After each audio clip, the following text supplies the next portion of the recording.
guess we can start. Pardon? Okay. Good afternoon. During the declared emergency, Committee of Adjustment virtual public hearings are being conducted by electronic means through WebEx, an online digital platform, and streamed on the Toronto City Planning YouTube channel. These measures are necessary to comply with physical distancing requirements and in-person attendance limitations. This will be a virtual public hearing, and participants who have registered in advance will be able to make their presentations to the committee using WebEx, an online event that is being moderated by city staff. Anyone wishing to view the hearing may do so by watching on YouTube. Participants who have registered in advance will be connecting either by their computer, a phone or tablet app, or by telephone. All participants will automatically be muted on entry. When your item is called, each participant will be unmuted by the moderator, one person at a time. Only the committee members will be participating by video. Any registered participants will be participating by audio only. We ask that you also mute your devices until you are called on to speak. We acknowledge the land we are meeting on is the traditional territory of many nations, including the Mississaugas of the Credit, the Anishinaabe, the Chippewa, the Haudenosaunee, and the Wendat peoples, and is now home to many diverse First Nations, Inuit, and Métis peoples. We also acknowledge that Toronto is covered by Treaty 13 with the Mississaugas of the Credit. In accordance with sections 45 and 53 of the Planning Act, this meeting of the Committee of Adjustments of the City of Toronto is called to order. The Committee of Adjustments considers applications for variances from the provisions of the zoning that applies to property, permission to extend or alter lawful non-conforming uses, and consent to sever property to create new lots. Anyone in attendance today who wants to receive a copy of the decision must submit a written request for a decision by email. Please ensure you include your name, address, and email address, because Committee of Adjustment and the TLAB will be sending notifications and appeal updates by email. If you don't agree with our decision, decisions may be appealed to the Toronto Local Appeal Body, TLAB, or in some limited circumstances, to the Ontario Planning Tribunal, I think it's now called. Appeal instructions are set out at the bottom of the decision of the committee. This afternoon, I will call each item in the order listed on the agenda. Where an application is uncontested, the agent or applicant may proceed with their presentation if desired. When the committee does not require a presentation, applicants are to advise the chair should they wish to speak to the committee. The committee may ask questions and/or take the matter into committee for a decision. Each speaker, including the applicant agent, will be given a maximum of 5 minutes to address the committee. I will comment when you are reaching the 5 minutes. When addressing the committee, please clearly state your name and address. Please remember to confine your remarks to the matters outlined in the application. The applicant or agent will proceed first and will make a presentation to the committee of the application. Please note that the committee may not entertain revisions to proposals at the hearing today. The committee may decide to defer the application if substantially revised to ensure the revised application is accurate and that all those entitled to notice of the application are informed of the changes. Then individuals either in support or opposed to the application will be invited to speak. Committee members may ask questions of each speaker after they have finished their presentation. When all speakers are finished, the applicant agent has an opportunity to rebut only those issues that were raised by the speakers. This will mark the end of the discussion. The application will then be taken into committee for a decision. Panel, are there any declarations of interest, either on the panel or the staff for items in the this afternoon's time slot? Okay, Madam Deputy Secretary Treasurer, have you received any requests for deferral?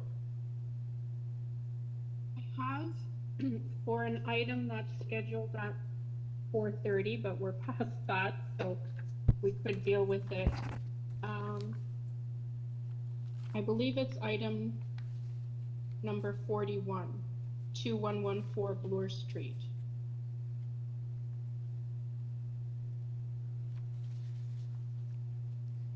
Okay. Yes.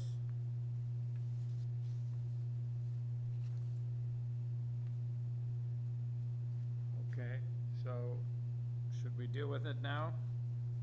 Barbara? Sure, just, yes, we can. Yeah.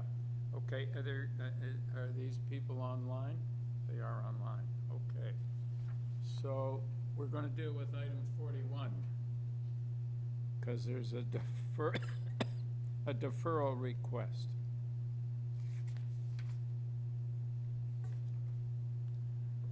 Mr. Dales? Yes, I'm here. Good afternoon, Chair, members of the committee. Just a minute, we can't hear you very well, Mr. Dales. Can you hear me better now? A little better, but you're still faint.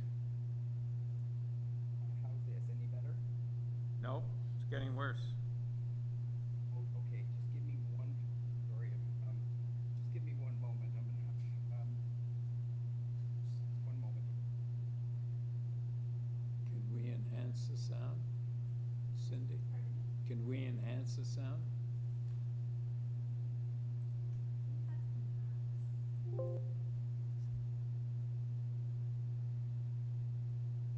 Mr. Dales?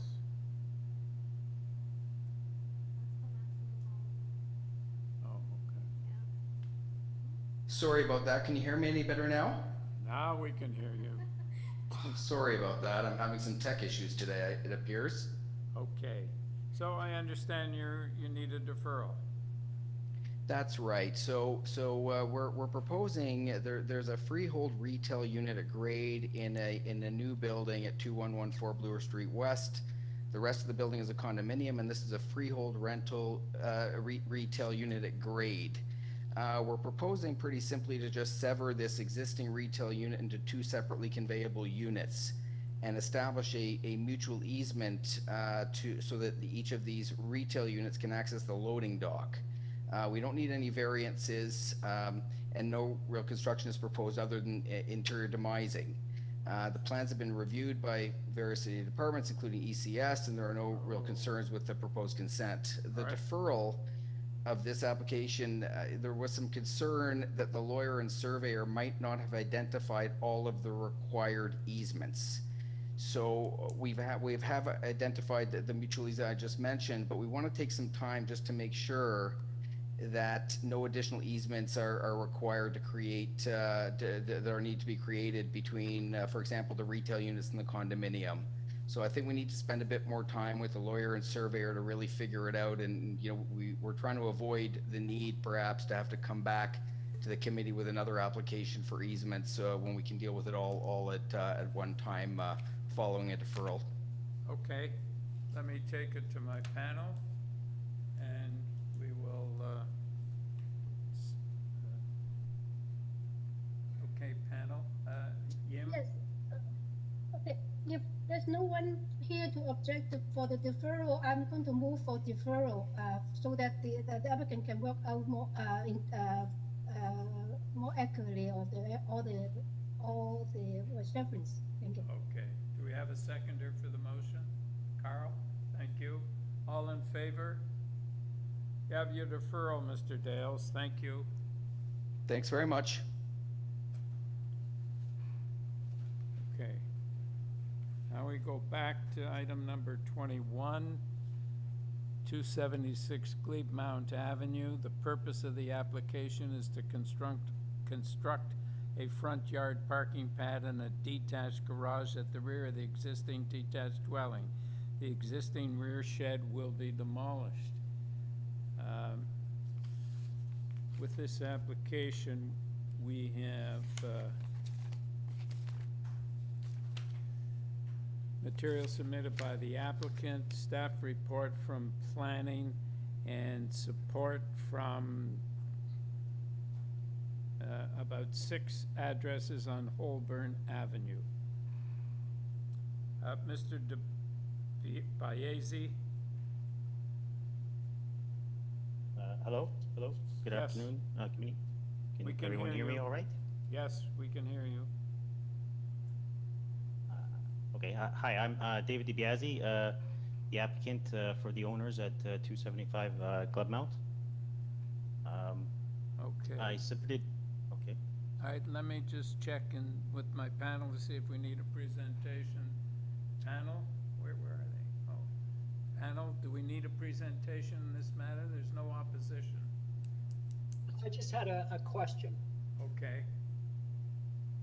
My question was the proposed new driveway on the side street. Is there any issue that it might be too close to the corner? Mr. DiBiase? Yes, Yeah, so, Mr. Salomon is asking if the driveway, on the side street might be too close to the corner? okay, I can answer that. Yes.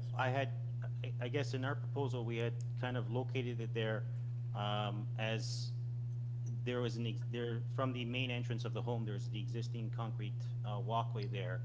So in hopes that to do minimal impact to the existing front yard soft landscape, we were just proposing to widen that where it stood.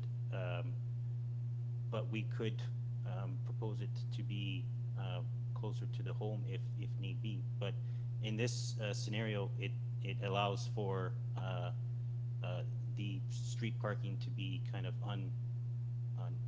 unharmed, disrupted. I guess when I look on Street View, it appears that the driveway would come out right directly next to the stop sign.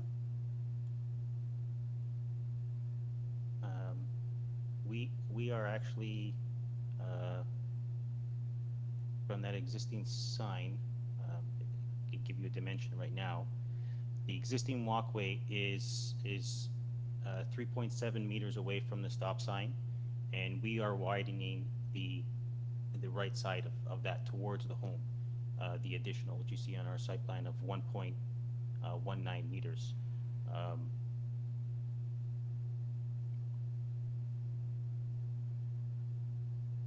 So we are well back from the radius of the corner. Yeah, okay, but I'm surprised that they're allowing you to subject to our approval of the variances, but I'm surprised they're allowing you to have 2 parking areas on the one lot. Mr. Chairman, I think the planning department is actually recommending against approval of those aspects of this application. Okay, all right. Yes, we do have, I guess, transportation had recommended not.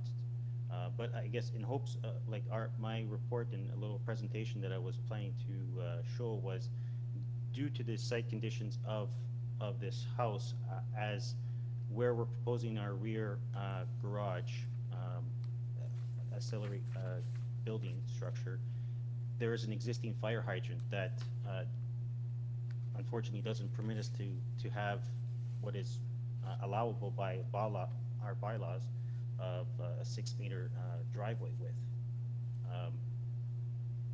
Unfortunately, you have to jog around this fire hydrant, which of course nobody would want that responsibility to do so. So, in being that this is such a long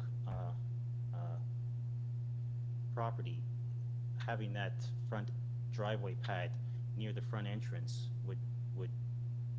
which would be the proposed additional maximum of 2.6 meters of the parking pad width off to that front entrance. So, I sort of missed what you said about the back garage and the fire hydrant. Yeah, by the existing interlocking drive that's at the rear, where we're proposing our garage addition.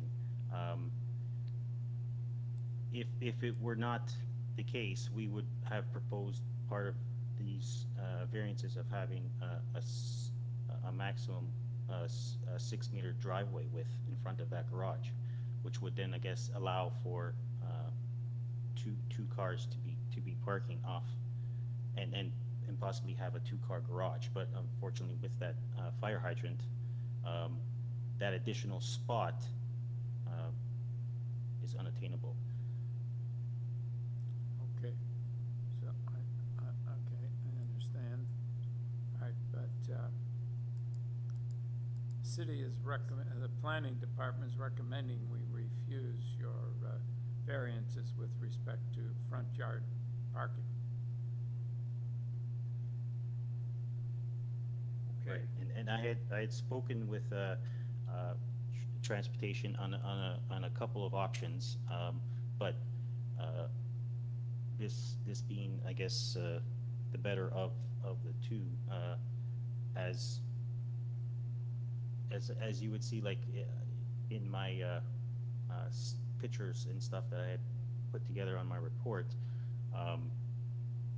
the previous home that was demolished somewhere back in 2014 for this new build did have a double car garage at the rear,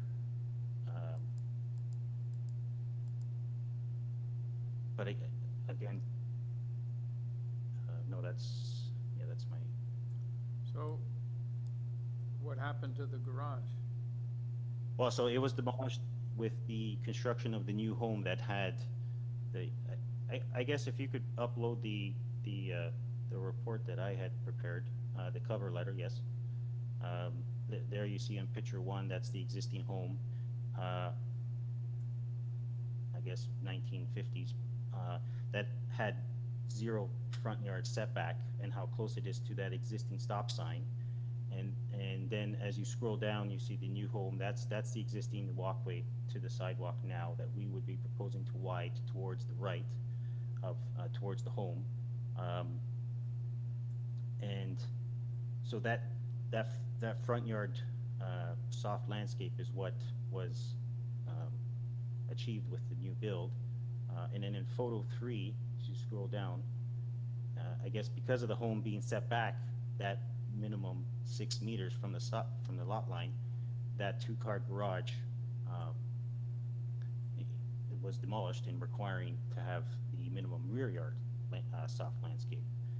So our current parking pad is just off to the right of that existing fire hydrant, and as you can see in picture 4 also there, that so we would be proposing the garage where the existing shed is, and towards the pad.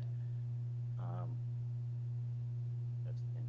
And then if the fire hydrant were not in that current location, possibly having the driveway matching the width of the proposed garage, which would allow for additional parking space.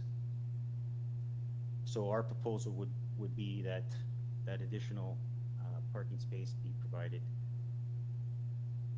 off to the main entrance of the home, which. Okay, all right. Panel, do you have any further questions? Okay, we'll go into. Yes, yeah, Peter? I have one question, but I mean, couldn't you still do a double car garage in the back, having a single lane driveway until you're past the fire hydrant onto your property, and then widen it to 2? Like, you have a significant enough depth, right? Well, as part of one of the variants noted there, we're providing a 4.25, of the 6 meters minimum, but and technically it would be possible, but you'd have to be jogging around a fire hydrant that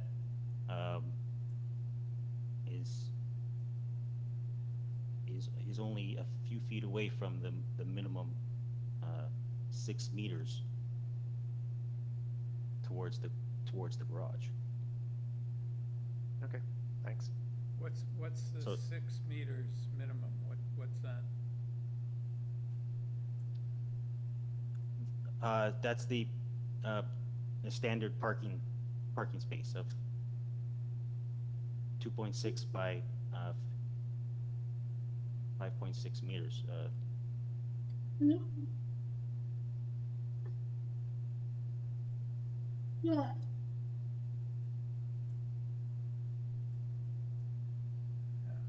Okay. All right. Yim, did you have a question? Yes, Yim? You're muted, Yim. sorry. No, I think that the applicant misunderstood what Peter was saying. He understands there are 2 parking spots, but he's trying to say why you cannot keep the driveway as it is, and then just maybe flatten it, because you have you have quite a distance before you go to the garage that you can enter with a wider driveway up there. But it's not, the 6 meter minimum. I guess, yeah. Again, in essence, it is somewhat achievable, but you'd have to be jogging around that fire hydrant, and then the actual, the current location of the fence. Again, you'd be moving out of its current location and kind of proposing a jog to somewhat skimp like a car in that place, and then always having to remember during reverse that there's a fire hydrant behind you. Yeah, I understand, but then why don't you just suggest to propose a single car garage then? Well, yes, technically we are. It's just a garage that has the parking space, but additional storage. Oh, okay. Okay. But in having both the husband and wife of the owners of the home, working in 2 different locations, 2 cars in every household now is pretty much a standard. And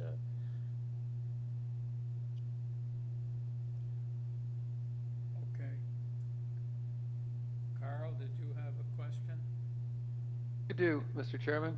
I think I can't speak for my colleagues, but the recommendation from planning is pretty blunt, and I'm inclined to support it. And if you didn't get the variances relative to parking in the front yard, you'd have to look at other options.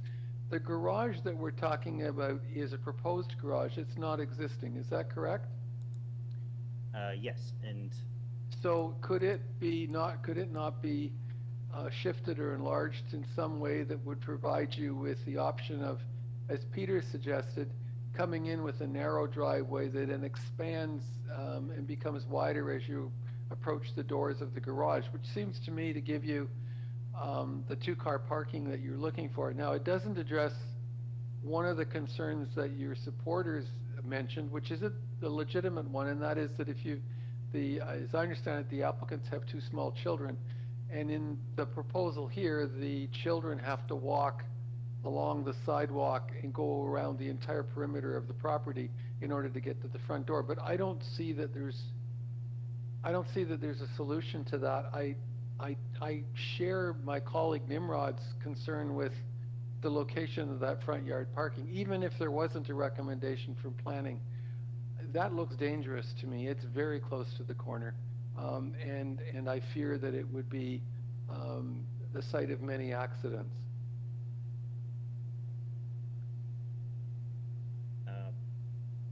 in pulling out of that spot, is that the concern? Just using it, it's too close to the corner. And it's close to the stop sign. I guess what I'm saying is, from my perspective, I will be supporting the planning department's recommendations. I think they're reasonable. And if that is the case, if other people vote the same way, then I think the onus is to try and find another way to accommodate the second car. And I thought Mr. Reed's suggestion was a good one, which was that you look at how to redesign the driveway so that you could avoid the fire hydrant, but still provide extra parking space. Well, I guess, yeah, if the committee is not gonna approve the front parking pad, that will be our option, our only option. But again, the existing walkway that we are proposing to widen is over 60 meters away from the radius of the curb from GLEBEMOUNT. And again, we are over under 4 meters away from that stop sign. The proposal was to show it in that location as it, I guess, doesn't hinder any current street parking on Holborn, and then again, staying well away from the stop sign and curb. Yeah, well, but the planning is saying it's on a corner lot, and, we don't think you should have front yard parking, et cetera, and I think there's a majority on the panel that would refuse those variances that the planning department has recommended refusing. So in that case, and if you're going to change Is there a the minimum? garage, would you consider deferring the matter until you reconsider the parking situation? Well, is there a maximum distance that, or a minimum that, from the stop sign that would be approved? That you'll have to work out with planning, but as Mr. Well, I Netfeld think said, it's far too close to the corner. And I also don't think that they'll allow you to have two parking areas. Or at least I don't think planning would allow you to have two parking areas. Well, yeah, in speaking with them, and again, I went through the same scenario, as we have that existing fire hydrant, our only option would to be jogging around it, but that doesn't kind of help the, dealing with two young children and unloading and loading of groceries, etc. Well, but children grow up, and lots of people live on corner lots and have a garage at the back of the lot. I lived on a corner lot, and we had a garage at the back, and you had to walk around to the front door.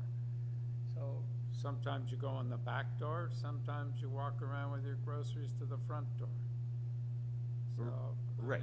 I guess, but what we're looking at here is, I guess, from what I understand, the committee doesn't have an issue with the garage itself. It's the additional parking space that we are kind of looking to achieve. that's correct. I think what might be helpful, do you have any specific, a lot of planning's comments were that the front yard parking doesn't fit. And so if you could respond to maybe fit in the context of the neighborhood and the pattern of development. And as Carl had mentioned before, I think most of us are inclined to agree with them. So I think, do you have anything to say to the specific reasons and recommendations that planning put forward? Well, I have, speaking with Ryan Santiago in the transportation, we had proposed also another option with a parking entrance off GLEBEMOUNT, but then again, that would have brought an additional variance to the matter, whereas GLEBEMOUNT is considered major thoroughfare. So we stuck with this proposal as it would not trigger an additional, and then they would ask for a deferral if we had proposed that. So out of the two options, this, either way, they would have, I guess, not found I think the committee members are kindly trying to tell you that you need to think of a third option and maybe look for a deferral. Okay. Well, we wouldn't want to defer the whole matter though. Like this would would that deferral then be subjected to Yes. the garage itself also? Well, of course. Well, If you get a decision, then it's a decision on the whole thing. And then Yeah. you'd have to reapply for something else. You might want, Okay, so- if you're going to reconsider front yard parking, you may want to reconsider how you can construct your garage. Your plans will be different with your driveway, et cetera, as Mr. Reed suggested. So I think you want a deferral of the whole thing. Well, yeah, no, I don't think the owners would want a deferral as it would now. Then we would lose the summer on getting a building permit for the garage, and possibly having that constructed before the winter, just because of a parking pad.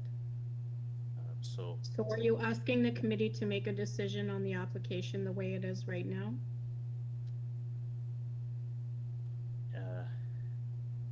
So, yes, because it's my understanding that the committee doesn't have an issue with the actual garage cellarage structure as itself.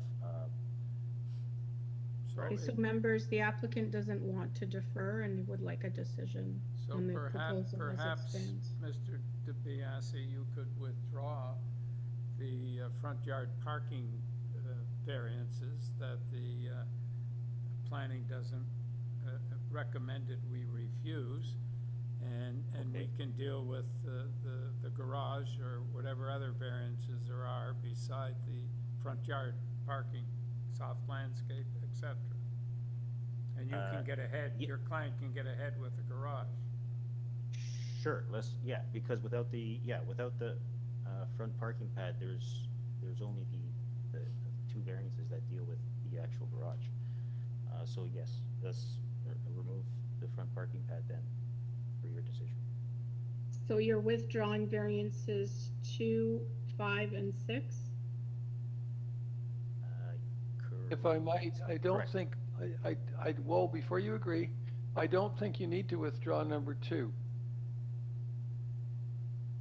If you remove the front yard parking, you're probably okay with number 2. Do you know for sure? Yes, If you we- didn't well- have that pad, if you didn't have that pad, would you have a minimum of 75% of the front yard landscaping as Yes, soft that was landscaping? correct. That was met with the build of the new home, so that was a Okay, correct. so you don't need number 2. You don't, Yeah. if you're gonna withdraw the front yard parking, Correct. then that's withdrawing variances 5 and 6, but you also, you don't need number 2 under that scenario. No, that's only yes, that deals with the parking pad itself. So Okay. he'd withdraw it. Omitted. It would just be omitted. Yeah, it wouldn't be an issue. Okay, so are you agreeing to withdraw 2, 5, and 6? Correct, yes. Okay, all right. Let's go into committee and consider 1, 3, and 4. Is there any? I can jump in with my comment. After the deletion of the front yard parking, I'm okay with the proposal. And actually, I'm not too concerned about having a front yard parking. The issue is, to me, is safety. It's just really too close to the corner. And I think that there is always a minimum distance from the corner to any kind of curb cut. And that to me is more dangerous to the public than to the 2 children that the owner had. Yeah. So are you prepared to make a motion, Yim? Yes, I will make a motion for approval as is amended with deletion of 2, 5, and 6 variances. Okay, do we have a seconder? Carl? All in favor? You have your approval, sir, subject to the deletion of 2, 5, and 6. Thank you. Next item, 74 Summerhill Gardens. Purpose of this application is to alter the existing two-story townhouse by adding a two-story rear addition, third-story addition, and a rear patio.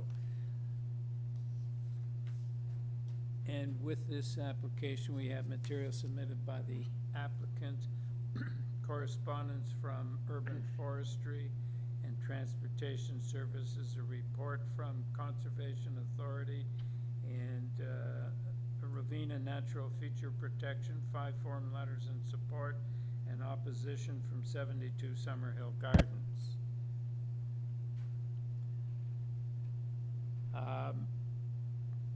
Mr. Colthoff?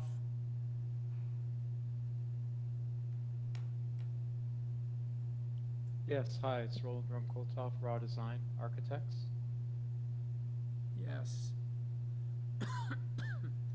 Could you, could you give us a presentation? There's opposition, so we need to hear from you. Yes. Yes, I can just quickly run through the presentation materials, which I hope you also had a chance to look at before the meeting. This is a slide just showing the immediate context. 74 is within a row of homes which are significantly smaller than many of the other homes in the Just a minute, could you keep context. Could you keep your voice up? I'm having trouble hearing you. Oh, sorry. Let me try and fix that. So 74 Summerhill is in part of a row of small cottages that are a bit smaller than some of the context buildings in the area. The second slide shows the 7 variances requested. The first 2 are just for information. We have consulted with the Conservation Authority and the ravine control people, and they have no issues. You'll see a letter to the form letter to that effect later in the presentation. As well, we understand there's really no issue with the urban forestry people either. So we really have 5 variances to speak of. The next slide shows the subject site. We're proposing a 3rd story to provide a 3rd bedroom for this resident.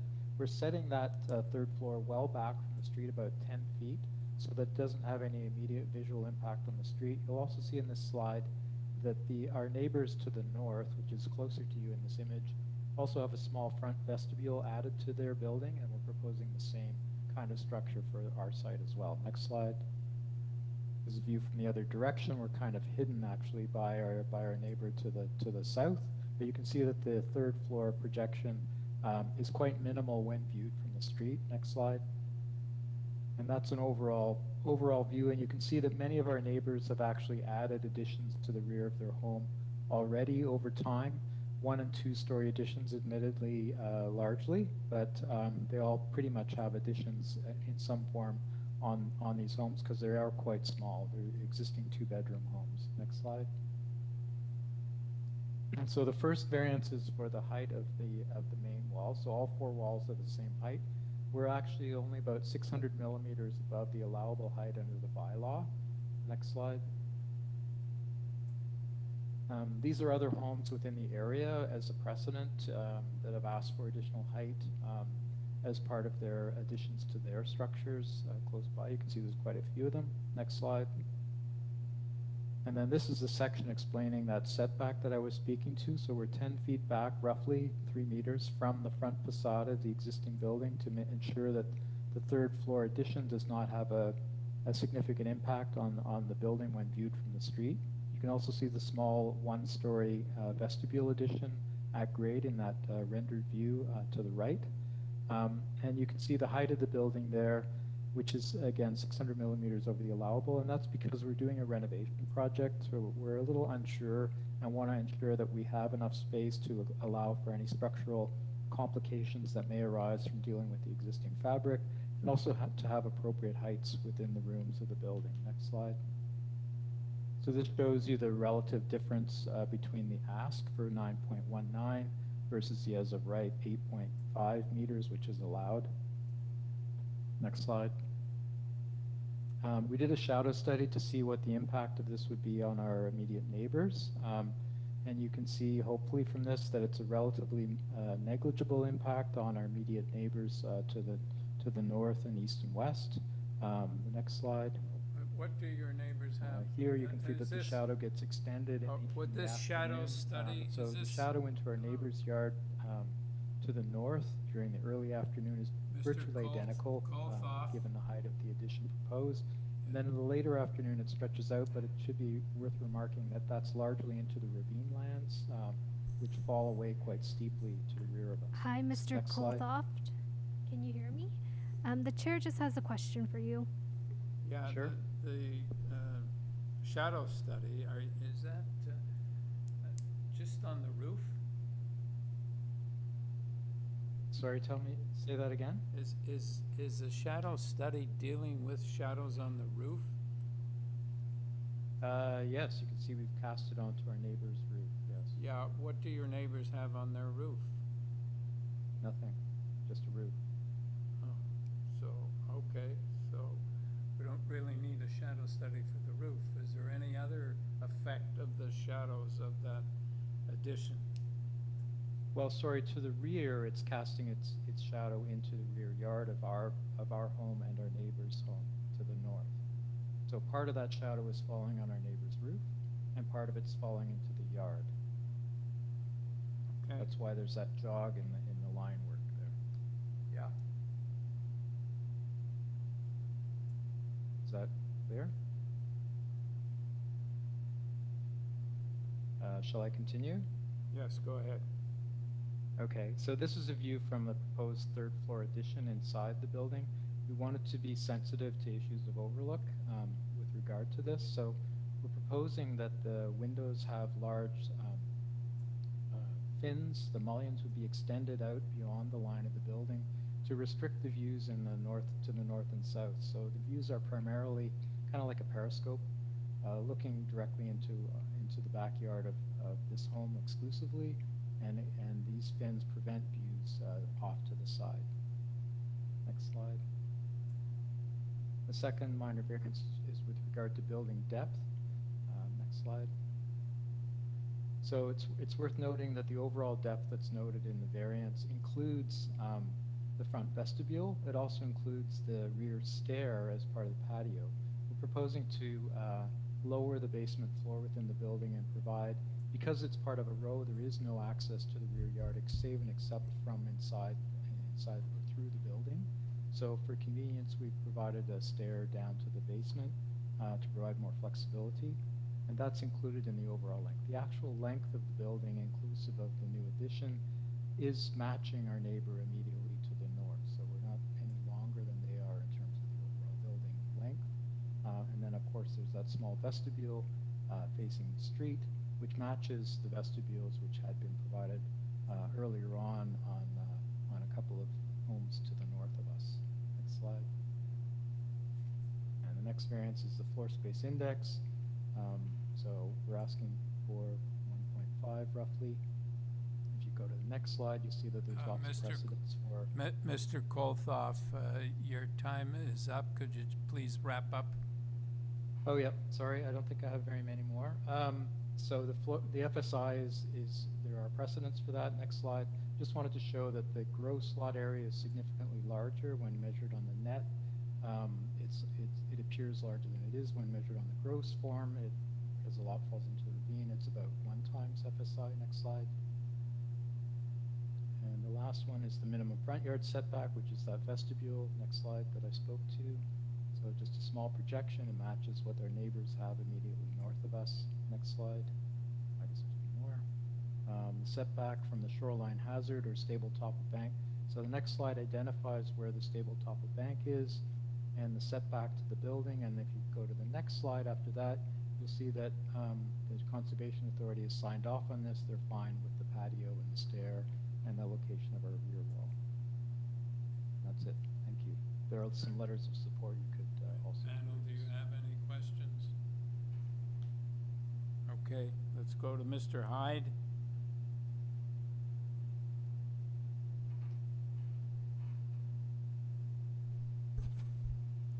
Mr. Hyde, are you there? Yes, I'm here. Yeah. Could we have your name and address for the record, please? Yes, Mr. Chairman, my name is John Hyde, and it's Hyde, and I am the owner of 78 Summerhill Gardens, about 2 doors down from the subject property. Okay, could you just tell us what you have to say? And speak a little louder, please. I certainly will, thank you. First of all, I fully support the requested variances, and the reasons are this. Central to the issue is the 3rd floor. I think the 3rd floor, setback as far as it is not going to change the facade of the building. It's going to keep its historical look. It will not be seen by the street. It will keep the streetscape the way it is. I think that in light of the fact that the properties are surrounded by homes to across the street and up a bit, as well as on the same side of the street that are at least 2.5 stories high. I'll just give you an example. There's 66 Summerhill Gardens is 2.5 story. 64 Summerhill Gardens is a raised 3-story.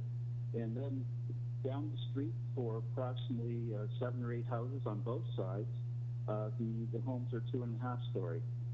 So in looking at the project itself, it appears tastefully done. It's not going to change the streetscape. And I think that it offers added value to the neighborhood, as well as the other row houses that are within that structure. One more point too is that the backyards do face east. The sun, of course, rising in the east. So my view is that any kind of shadow would be negligible under the circumstances.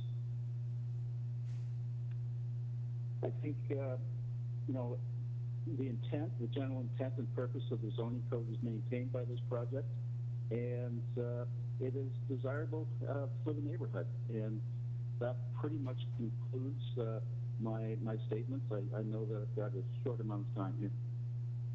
Thank you. All right, thank you, Mr. Hyde. Mr. Endinian? Sorry, 1 second. Yes, hi, can you hear me? Yes, we can. Okay, thank you. My name is Serge Endinian. I'm the owner of 68 Summerhill Gardens. I also sit on the board of the Summerhill Residents Association, and I'm a very well-known and respected real estate agent in the neighborhood.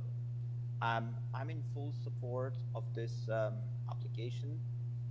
I am actually very pleasantly surprised to see the full presentation, and I think it will be absolutely beautiful. It will fit perfectly into the streetscape. As John mentioned, and you know, we know each other very well, this street has 3-story homes all over the place. It's just our townhomes and the ones that are facing us, which are they look very small compared to what else has been built on the street. And I think it's actually going to be very nice and eventually create precedent for, you know, more townhomes to have a partial third, which will only be a positive thing for our neighborhood and our street. Also, you know, one thing to mention is back then these homes were built, you know, for railway workers after the war. You know, now we have a huge problem with the affordability in Toronto, and one way for a young family or a young couple to get into these neighborhoods and create value is to purchase a small home, you know, which originally is 800 square feet, and to create value this way. And you know, not everyone has access to unlimited funds, unfortunately, and I think this is a great opportunity for this young couple to you know, create their family home and stay in the city. Thank you. All right, thank you, sir. Mary Mill and Charles Oliver. Hi, I'm Mary Mill at 72 Summerhill Gardens. Mr. Chair and members of the committee, my husband and I have lived here for the last 25 years. We are, as you know, immediately north of number 74.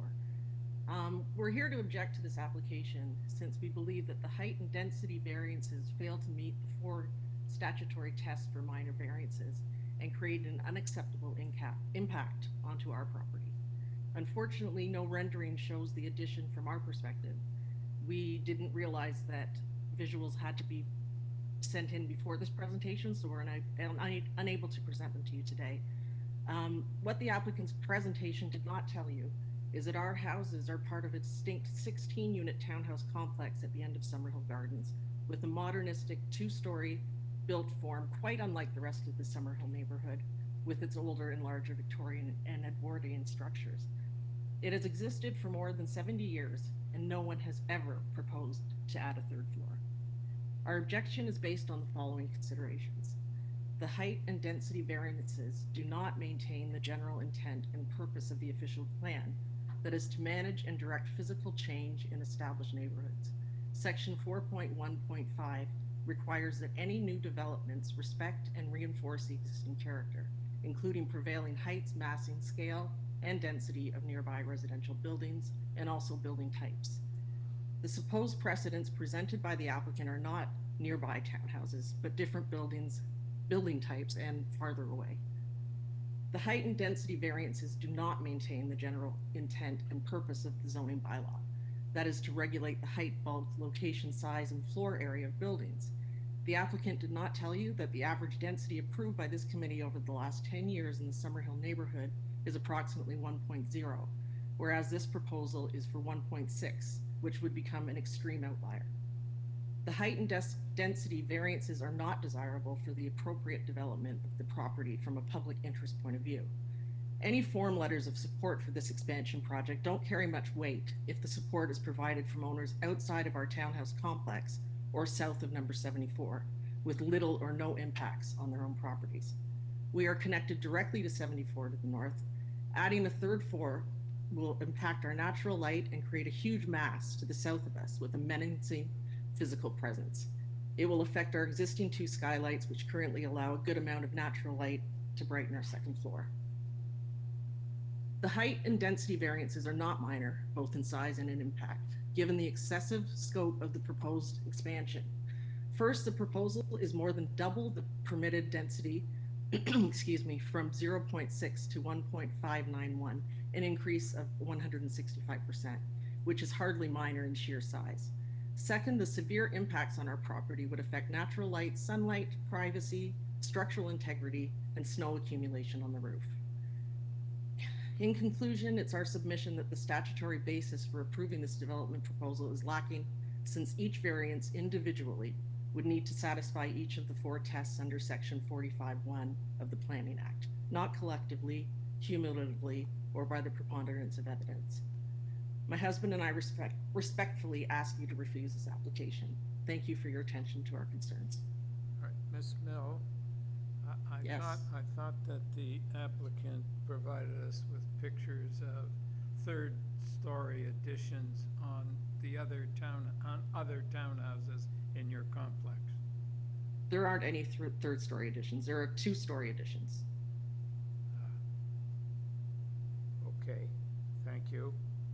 You're Panel, welcome. do you have any questions of this witness? All right. Mr. Kolthoff?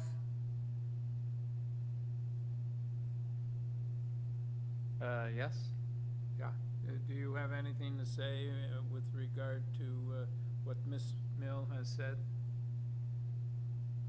Well, as I said in the presentation, we've limited the length of the addition proposed to the overall length of the existing building and the building neighboring us to the north.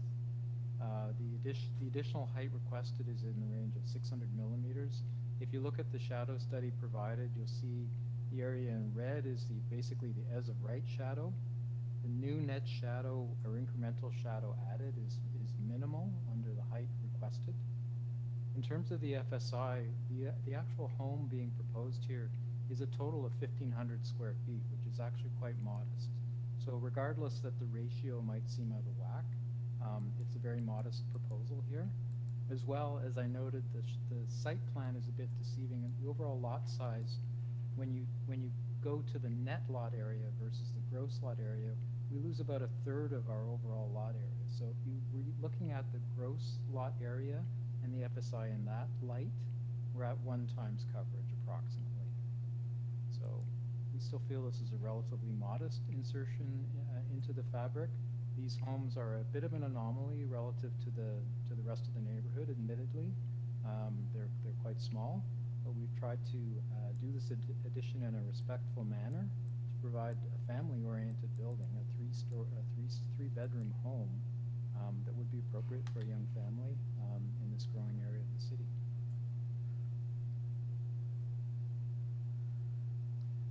Panel, do you have any questions? Yes, Carl? I note that obviously number 74 is opposed. Do you, and I can't find anything from 76, which is the other attached neighbor, I believe. Do you have any comments, opposition or support from number 76? I can't really comment on that, but I don't believe so. I didn't see anything. Have you spoken with them? I know that my client, I can't give direct evidence on this, but my client did speak to all his immediate neighbors. So unfortunately, I can't tell you what the nature of that conversation was. He did get substantive letters of support from people within this block of units and across the street. I appreciate that, but I'm sure you'll agree with me that the people that are the most impacted are the 2 neighbors that are attached. And notwithstanding the fact your presentation was excellent, lots of great detail, answered a lot of questions. The fact that there's nothing from 76, I find troubling because the neighbor on the other side is opposed for what appear to be quite valid reasons. I'm concerned that we don't have anything from 76. Well, all I can say is that they had the opportunity to submit a letter if they were concerned.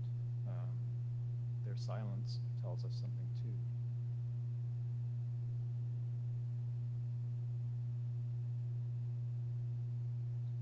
I've got a question. Can you just review what's the existing gross floor area, gross floor space in the building, and how much additional floor space is being added? We're showing in our statistics that the existing floor area is 1,195 square feet. That's inclusive of the basement area, which one would argue, I'm not sure how that ties into the zoning criteria for GFA. And then once we build the addition, will be a total of 1,528 square feet. It's a net addition of about 400 square feet.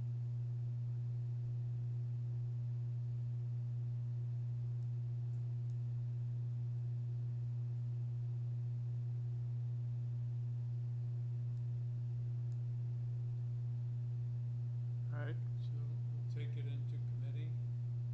Oh, can I add one? Oh, sorry. Yes. Can I add one more comment? I just got a confirmation that 76 Summerhill was sold, and our client has spoken to the new owner, and they seem to be okay with it. Although I guess I'm just telling you hearsay at this point, but that's our understanding. Thank you. Right. Okay, panel, are there any comments?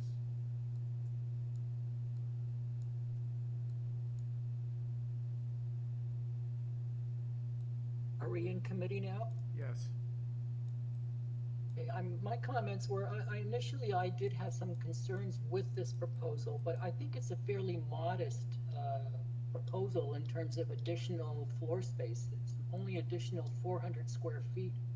And I think it's been sensitively designed in terms of the front by setting back the 3rd story. And the total FSI, I'm not really concerned with, because literally a third of the site has been excluded, site area has been excluded for the FSI purposes. And when you look at the net site, I think it does fit with the an appropriate FSI number. So So I'm supportive of the application of the variances. Yes, Yim? Yim? Oh, okay, I didn't know, yeah, Kyle wants to say something too, so I was waiting. Go ahead. Go ahead, Go Jim. ahead, Yim. Okay, actually, I do agree with my colleague just said. When I look at it, it seems like to be a very tough property to increase, to build on, make larger.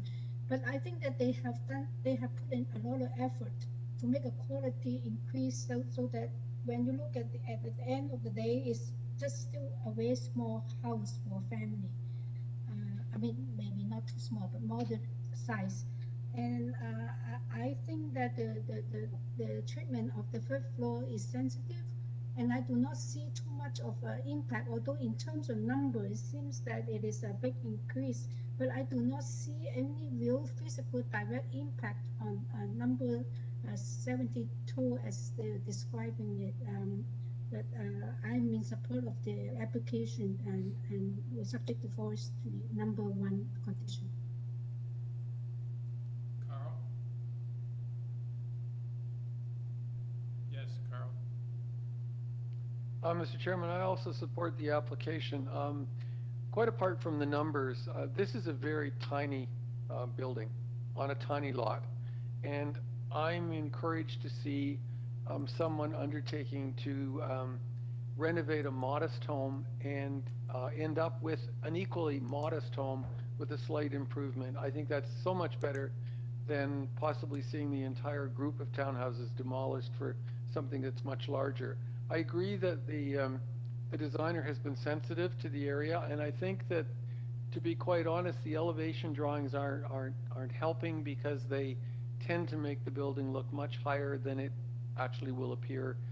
I think the step back, and it's a substantial setback from the front facade, will basically remove the appearance of the third floor, or much of the third floor, so that it won't dominate. And I think that the existing front wall fabric will still be the dominant element on the street. I think it's a sensitive solution, and I'm supportive as well. Okay. Any further comments, or do we have a motion? Carl, did you So want to make a motion? I'm ready to move a motion to approve the variances. I don't recall if there were any conditions.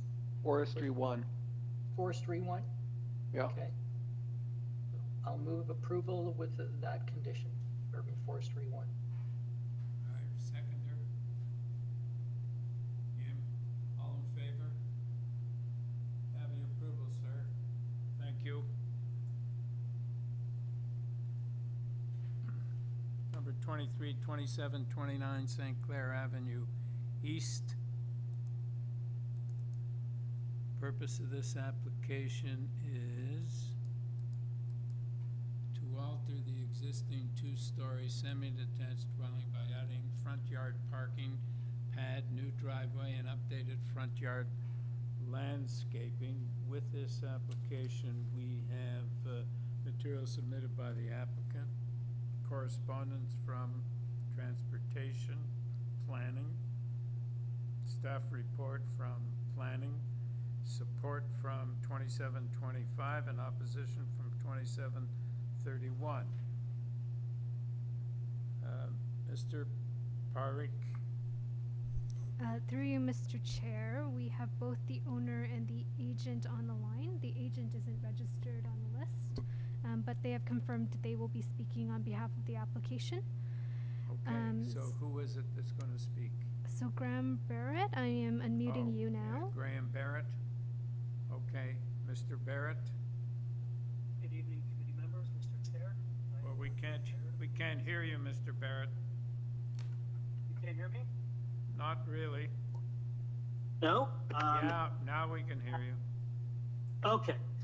Yeah, my name is Graham Barrett of 1575 Dundas Street West. I'm the agent for the owners of 2729. Okay,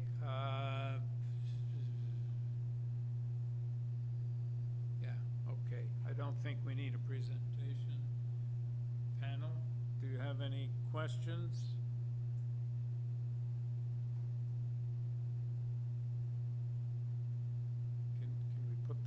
up. Sorry, Mr. I thought there's an opposition. Isn't someone Not- opposed to not- this not- application, and we Not usually have listed. them to present the case in the Yeah, we don't have any opposition, No? who wants to Okay. speak. Oh, okay, thank you. Okay, any comments, or do we have a motion?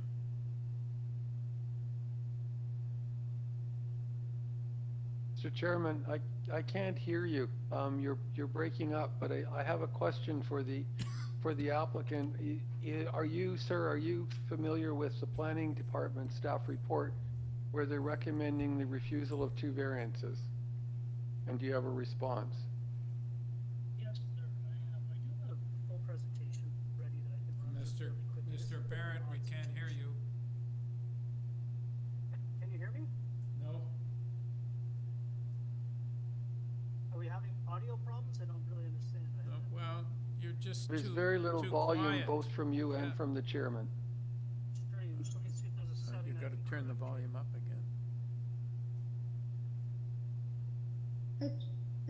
I can hear you, but Is that any better, committee members? Yes, yeah, that's better. Okay.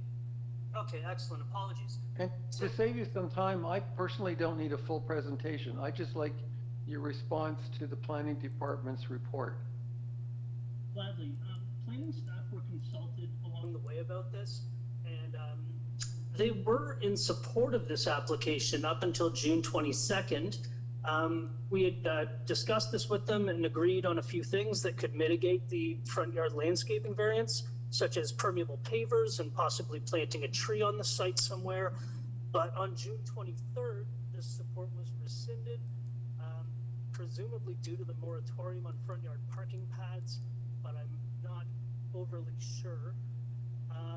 Their staff report says that they want the parking to be located away from the streetscape, but the location of this parking space will not be changing.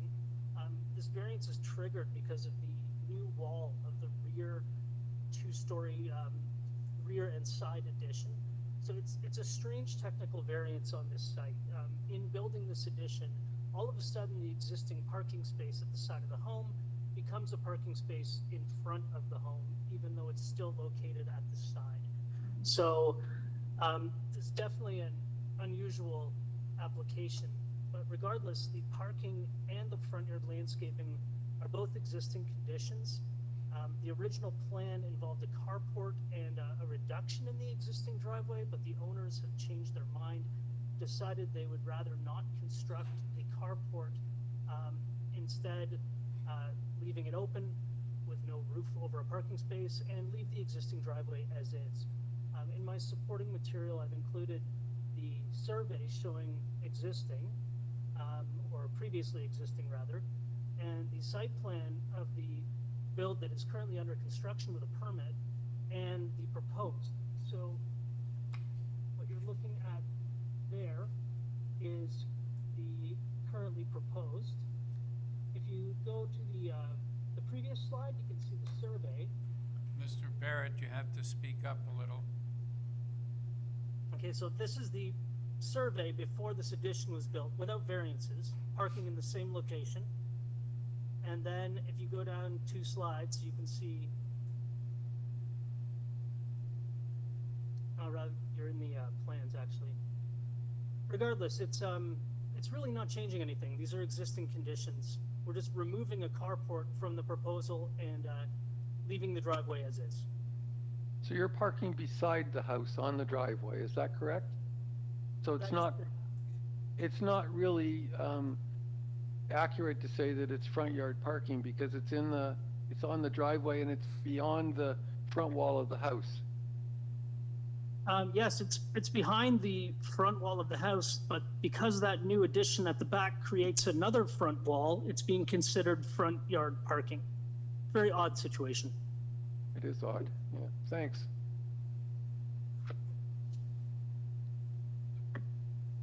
All right, any further questions or comments? Okay. Are we in committee now? Yes. All right, I'm going to move a motion to to approve the requested variances. They are minor. There's no change. The parking remains on the driveway at the side of the house. There's no change. Carl, you seconded? I agree with Nimrod, and I'm seconding the motion. Okay. All right, all in favor? Have your approval, sir. Thank you.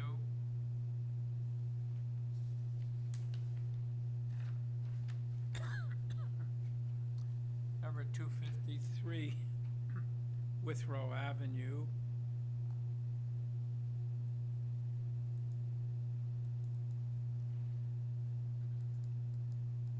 Purpose of this application is to alter the existing 2.5-story semi-detached dwelling by constructing a 3rd-story rear addition and an ancillary building containing a laneway suite in the rear yard. With this application, we have materials submitted by the applicant, staff report from engineering, 6 form letters in support and opposition from 251 and 255 Withrow Avenue and 262 Riverdale Avenue.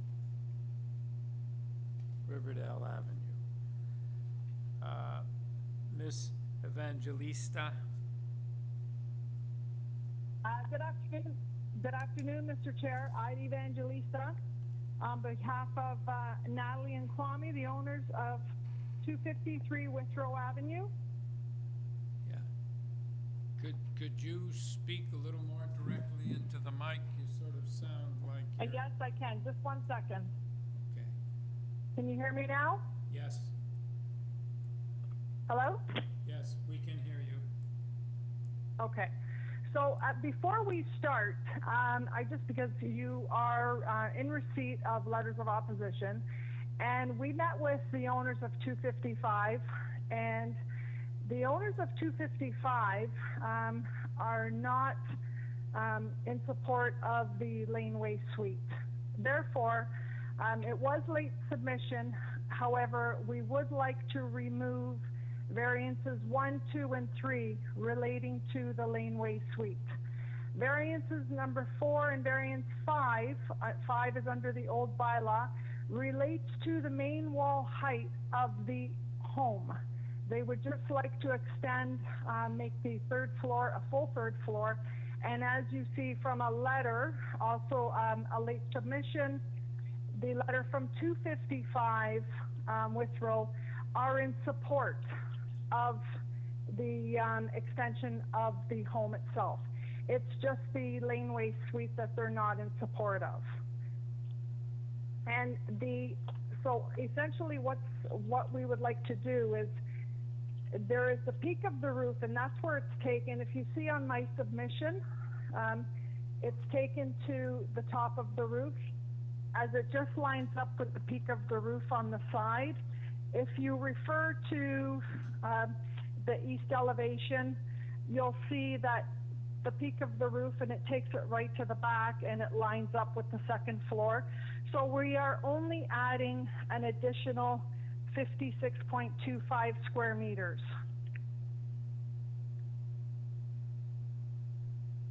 Now, through you, Mr. Chair, are yourself and the members okay that we remove variances 1, 2, and 3 further to our conversation with the owners of 255? Question. I have a question. So does that mean that you're not building the laneway house at all? The laneway suite is not being built. Okay. So maybe we have to also amend the purpose clause too. So when we go back and because this is under a zoning certificate, so when we go back to zoning for review, that laneway suite will not be shown on that site plan. Okay. Because it will not form as part of the decision. The only variances that will form part of the decisions will now be, it's variance number 4. The proposed height of the rear exterior main wall is 9.68, and then the old bylaw, under the old bylaw of 10.15. Yes, okay. questions, panel? Okay, we'll move on to Ms. Kerr-Harnell. Through you, Mr. Chair, attempts were made to contact Sarah Kerr-Hornell, and we couldn't reach her. You what? You're going to attempt to We could- contact her? We've already attempted to You contact her. can't We can reach her. Okay. Ms. G? Yeah. Yeah. So, Hello. Could everybody hear me?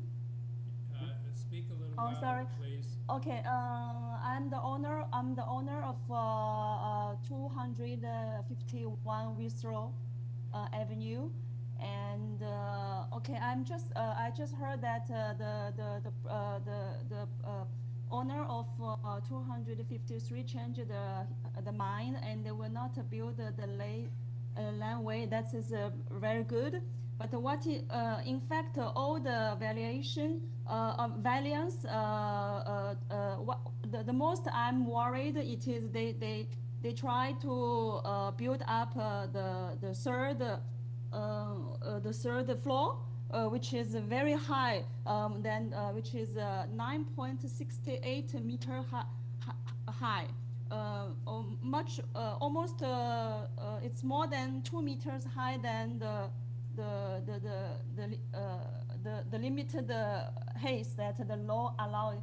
So what I'm really concerned that this will totally change. First, it will impact my privacy of my house, and second, that it will totally change the style and of Avenue Withrow. And I think that this is a very big changement for this community and this surrounding. So, and I talked to my tenant inside that our community neighborhood is very nice neighborhood, and a lot of young couples, and all the houses are very nice, and there's no, until now there's no so high building in this avenue. So this really concerns me a lot. I'm really worried about this. So and from my letter you can see that it will really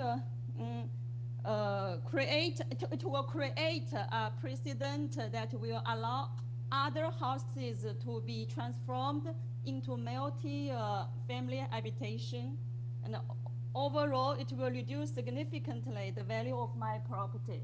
So I really on the opposite of this variance. Okay. Panel, any questions? Okay, thank you. Thank you. Ms. Ivkovic? Yes, hello, thank you. Can you hear me? Yes. Okay. My name is Milena Ivkovic. I live at 246 Riverdale Avenue. I have come here today to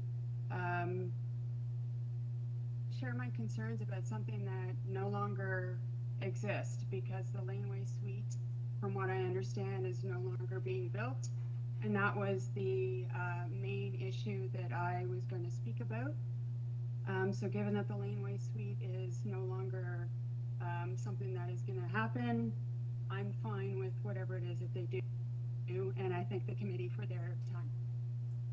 Okay, thank you very much. Mr. Hatch? Yes, thank you. My name is Peter Hatch. I live at 255 Withrow Avenue with my wife, Rona Glazer. We've lived here for almost exactly 30 years. It's a semi-detached house. We are attached to 253. Ms. Evangelista is quite right about our concerns. I have to say at the outset that this is something of a learning curve for us. When we got the announcement of the meeting, we really knew nothing at all about the proceedings of this committee. So we've made some errors along the way, and we've also learned a good deal. One of the things that I'd like to speak to is, in our letter, is number 2 of our objections, which had to do with the party wall. Our further investigations about the committee have led us to the opinion that this is not relevant to the mandate of the committee, and I won't be speaking to it. The other matter that I wanted to correct, and Ms. Evangelista is quite correct, is that we misunderstood the request number 4. We thought it dealt with the laneway house. We met with Ms. Evangelista and our new neighbors. We were informed that it in fact dealt with their renovations to the existing house. These renovations have been very difficult for us personally, but we totally understand that our new neighbors want to renovate the house in ways that are available to them for their family. And we don't have any objection to that, even though it is difficult for us at this time. It's taking a long time and it's hard to live with. But we understand what they want to do. So we have no objections to anything that they're doing in terms of renovating the existing home. We support it. Okay. Subject to any questions, those are all my comments. Since everything else of concern to us, our main concern had to do with the protected tree that's on our property, and that's no longer an issue. Sure. Thank you. Thank you very much. Ms. Evangelista. Mr. Chair? Yes. So as we heard from number 246 and 255, they have no concerns with the home itself. For 251, I believe she mentioned that, you know, the home is too tall. Now, we're not making the home taller than what it is. The home itself is well under 10 meters, which we are proposing. The only reason why they're calling this a main wall height is essentially because it is a flat. That whole side, and again, I'll refer to the east elevation, that whole side is flat. So when they do measure the main wall height, they do take it to that top of the peak. And all we are doing is we're just actually adding that 56 square meters just to give us a full third floor. And at which point now we will actually, both the owners, Natalie and Kwame, will need that additional space in their home with their children. So I propose we are under the 10-meter height.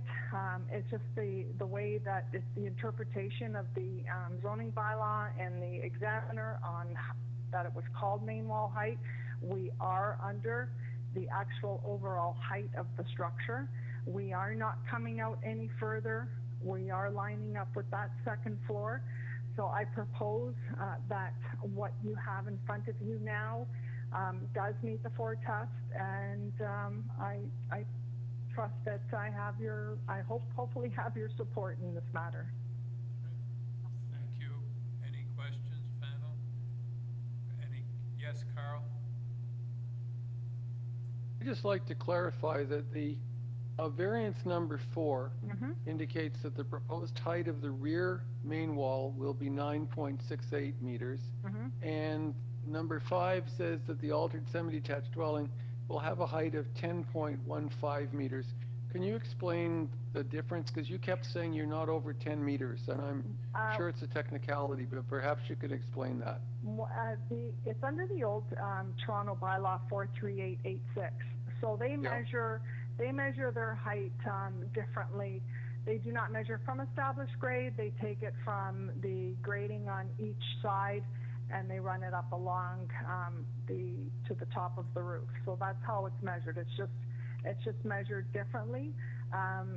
The height under the new bylaw 569-2013 gives us the exterior main wall height of 9.68.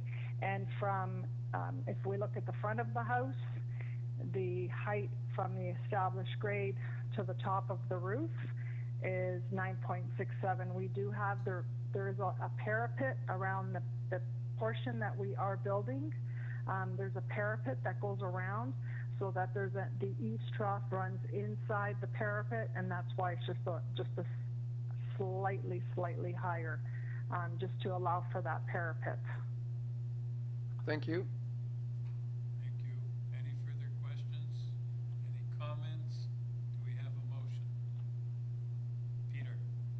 I'm happy to bring a motion. I think I commend the applicant for working with the neighbors and to remove the portions of the application that caused the most concern to the neighbors. And I think what we're left with, just variances 4 and 5, are really quite minor. They're just extending the 3rd floor back, and I can see no negative impacts coming from that addition. So I move to approve the variances as amended, that is variances 4 and 5, subject to urban forestry condition number 2. We have a seconder, Carl. All in favor? Have your approval. Thank you. Next, 10 Crown Park Road, and the purpose of this application is to alter the existing 2-story detached dwelling by constructing a 2-story rear addition and a rear ground floor deck. And with this application, we have material submitted by the applicant, correspondence from Urban Forestry, and staff report from Conservation Authority, and support from 8 and 12 Crown Park. Ms. Sissom? Yes, hello. Thank you. My name is Elizabeth Sissom. I live at 1101-190 St. George Street. I'm the architect and agent representing the owner of the property, Emily Head.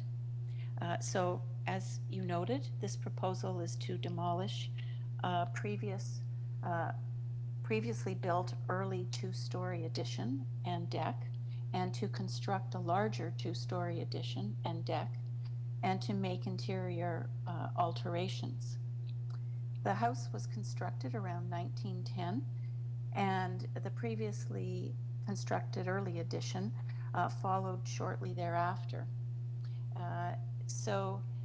The work will also remove an existing wooden platform which extends across the entire rear yard and will restore the landscaping to its natural condition.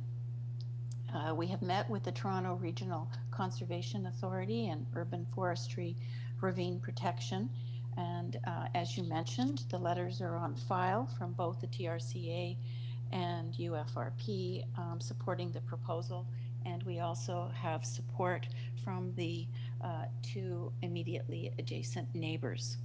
This is a modest addition. It nets out as only 74 meters squared to what presently exists, because we are demolishing an existing addition. Be happy to answer any questions you have. Yeah, what is the current floor space index?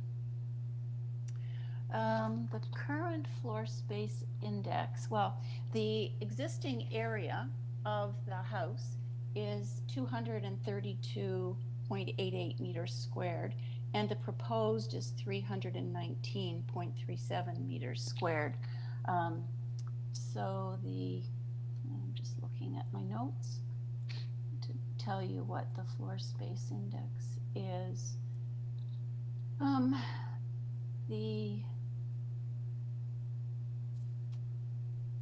proposed is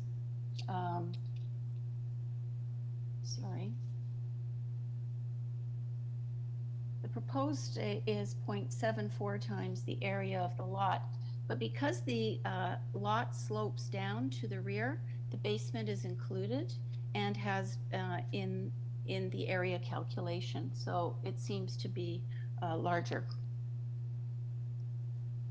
Okay, so I understand, and you're over 200 square meters now. That's exactly right. Okay. Panel, do you have any questions? No. No, okay. Any comments or a motion? Carl? Mr. Chairman, I think this is a very elegant and modest addition to an existing building. It's been sensitively designed to be compatible not only with the neighborhood and the neighbors, but also with the design of the original existing building. I think it's very commendable, and I would like to bring forward a motion of approval with no conditions. Seconder? Peter? All in favor? You have your approval. Thank you. 115 Harrison Street. The purpose of this application is to alter the existing two-story townhouse by constructing a two-story rear addition, a front second-story addition, and a third-story addition. A new rear ancillary building containing a garage and a studio will also be constructed. With this application, we have material submitted by the applicant and a report from planning.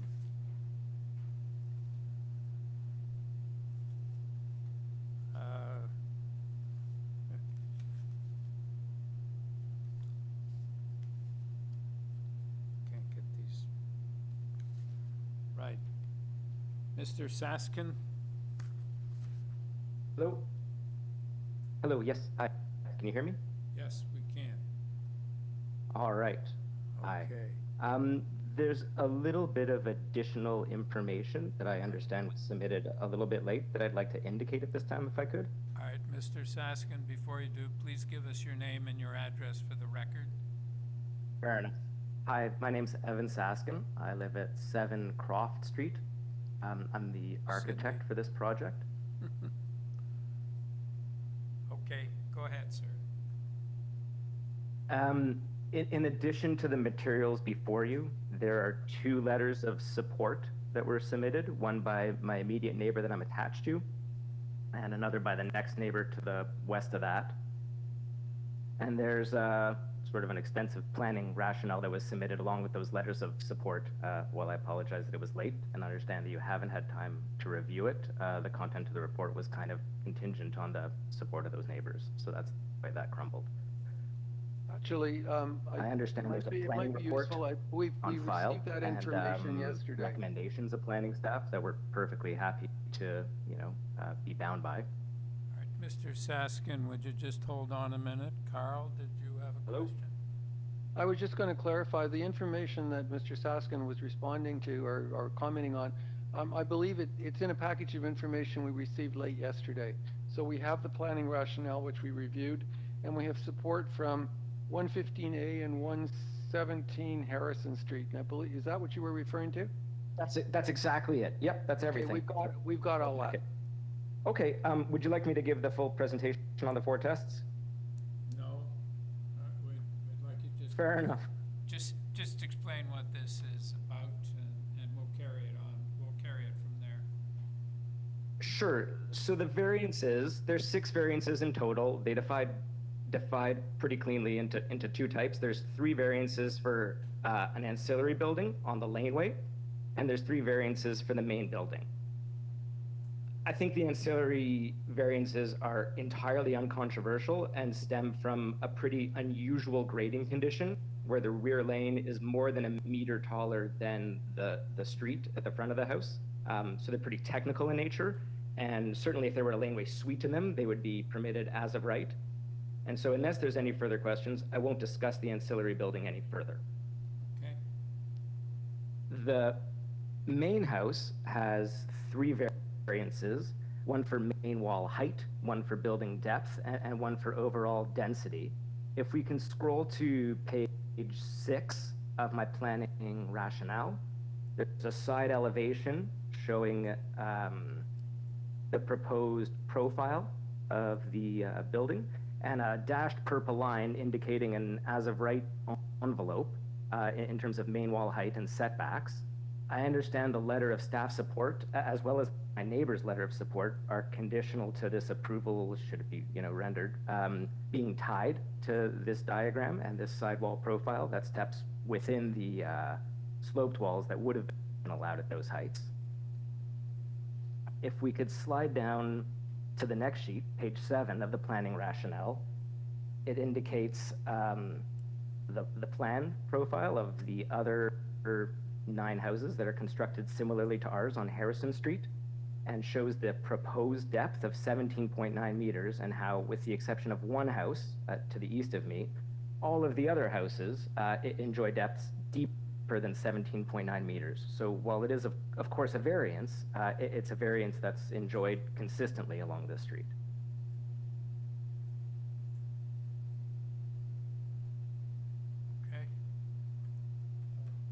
do you have any questions? Okay, we go into committee. Any comments or a motion? I can start. I can start with a comment. I read through the planning rationale, and I think that it is a good Full screen. proposal, and I will move for approval with the condition from the planning department that it's titled the drawing submitted March 8th.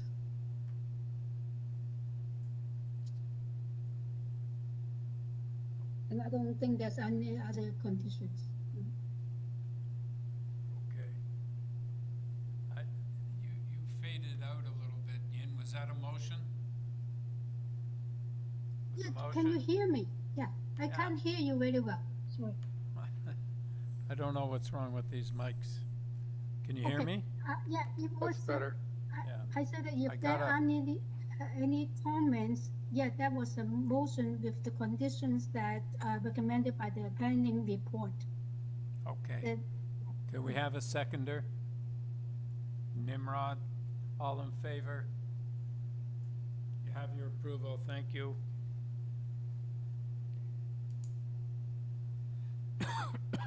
108 Fulton Avenue.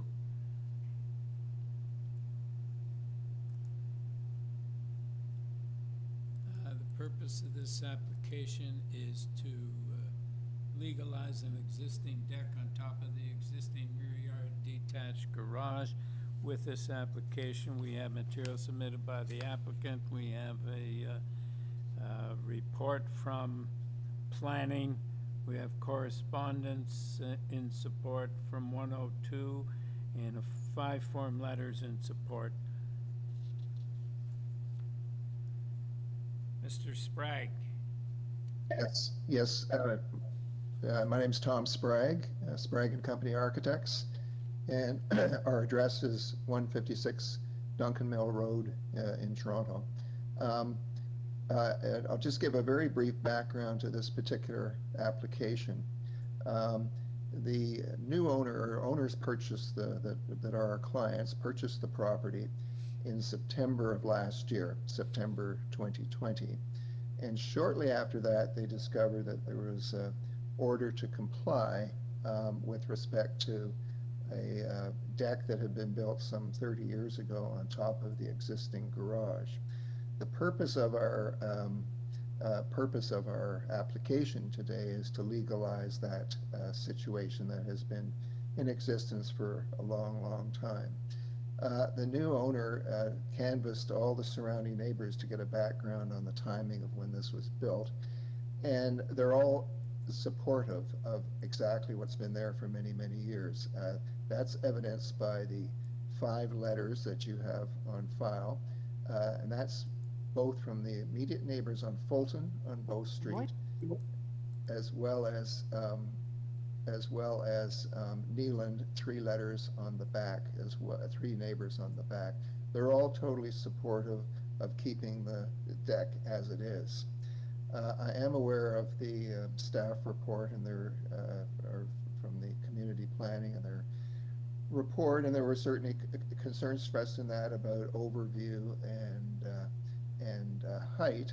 But I should say that this has been here for a long time, and none of the neighbors have complained at all, and are supportive of, as I said earlier, of keeping it. I should also say that the notice is what the plans examiner came out with the notice. Variances number 1 and 2. I should clarify that it shows the detached garage with the deck above it is 0 meters from the lot line, but it's actually set back 0.84 meters on the north property line. And similarly, if you look at the site plan, if you could pull that one up, that would be the best one to, yeah, there you go.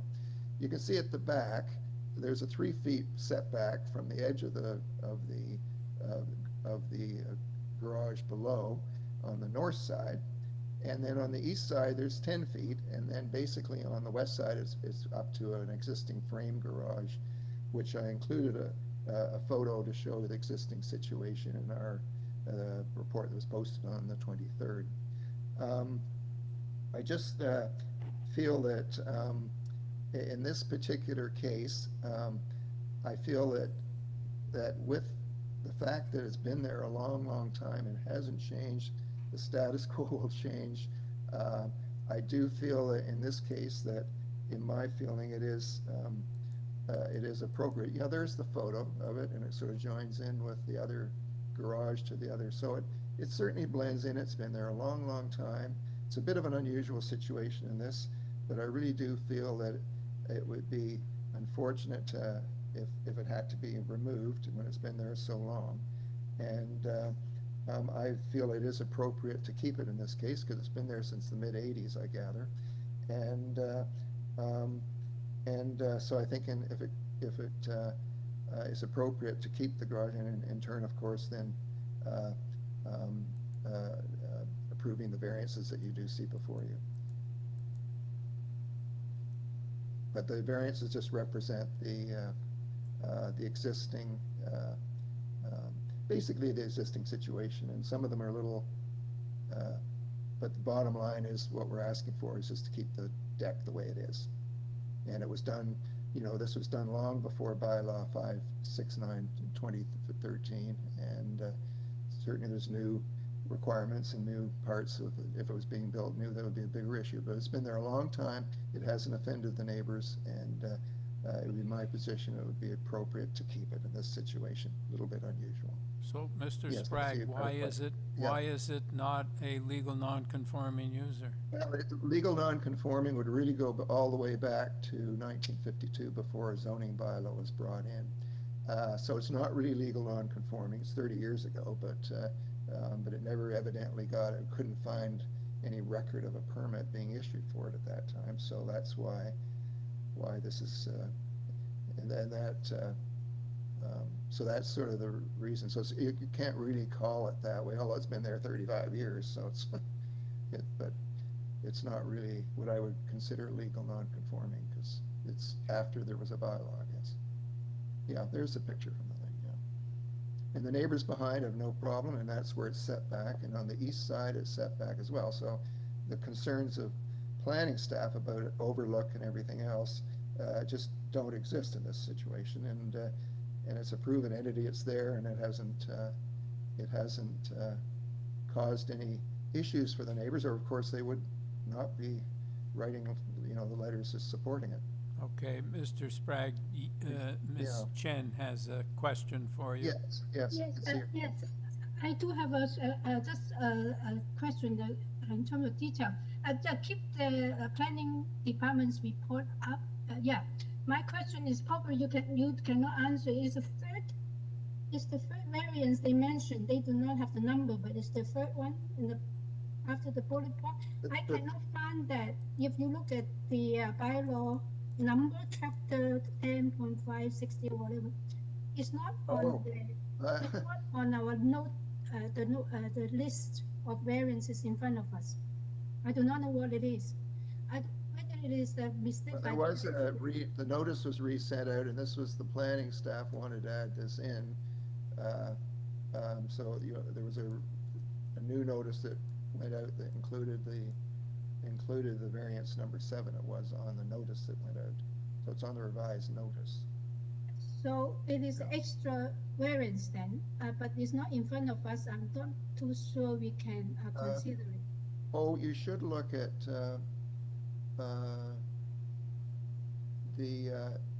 there was a revised notice that was put out. So that was the original, and it was added in, and then there was a superseded public notice June 18th. So if you look at that, it includes that. Yes. Oh. Yeah, so it has variance number 7 there. I had the same question. I couldn't figure out where there was a variance, whether you needed a variance to have the deck. And I couldn't, like Jim, I couldn't find it except on the planning. So it's somewhere on a circulation document, but we don't have it. Is that correct? Well, it should be the revised notice. Do you have the revised notice that was sent out? No, we don't have that variance. Oh, okay. So it was sent out, dated, it was sent out in June the before June the 2nd. It was a revised public hearing notice and included that 7th variance. That's what it was. Maybe the staff can help us on that, whether there's a revised notice. Yeah, I'm just finding it now and sending it to Tiffany. There is a 7th variance, and variance number 2 was also modified. Yeah, it was a correction. Oh yes, you should look at that because it shows the, it's my point about the way it's worded on these notices is that sounds like the deck's right on the property line. Well, it's not. And as you can see on that site plan, they're set back well. And I imagine way back when they built this thing was probably for that very reason, to keep it back and not be sort of right overlooking neighbors' back gardens. Yes, there's revised. I see it being pulled up. So that one was changed because there was a typo. It should have said east and west lot lines on variance number 2. That was a correction I made. And this was the one that she wanted to add in here for number 7. Who was in the planning department. So it's been sent out to the public and everybody. Oh, yes. Yep. Okay. Yep. Everyone received this, yes.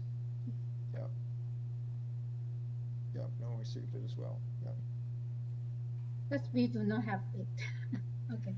Yeah, and the basic, yeah, that's right. So it is. Okay. So it's a bit of an unusual situation, but I honestly feel that way. Yeah, sorry. I have a question on variance number 4. Is this a 2-story garage? No, I will like to talk to that because in fact it's it's not, no, not at all. But the plans examiner considered that once you put a deck on top, it's considered a 2-story. Even the planning, community planning questioned that one. They said that doesn't make much sense. And I also should say that they've included, the plans examiner included the area of the deck in the overall area, and that was mentioned in variance number 5. They're all, you don't usually include floor area for decks, but I guess the one thing in all of this is what's there is there, and no intention to change it. So however you interpret the bylaws and things, or how they put it in here, but it's really reflecting what's there now. It's been there a long, long time. Right. No one's opposed to having it taken out, and it's a nice amenity to the property, and it certainly does not.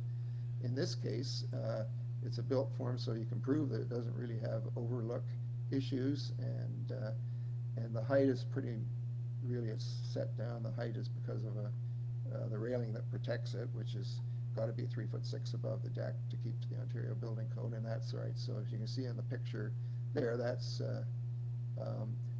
correct. So it's got the exact height there. So we can't ignore that. Mr. Sprague, in light of the fact that there's a number 7, which talks about a deck on top of an ancillary building, can we strike out number 4, which talks about 2 stories?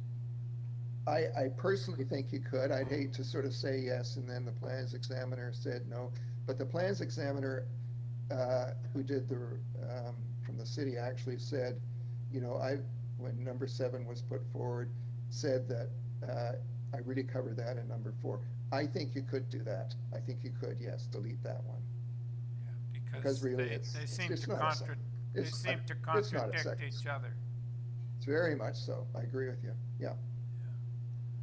My concern is, will you get a permit if you delete something that was identified on the zoning review?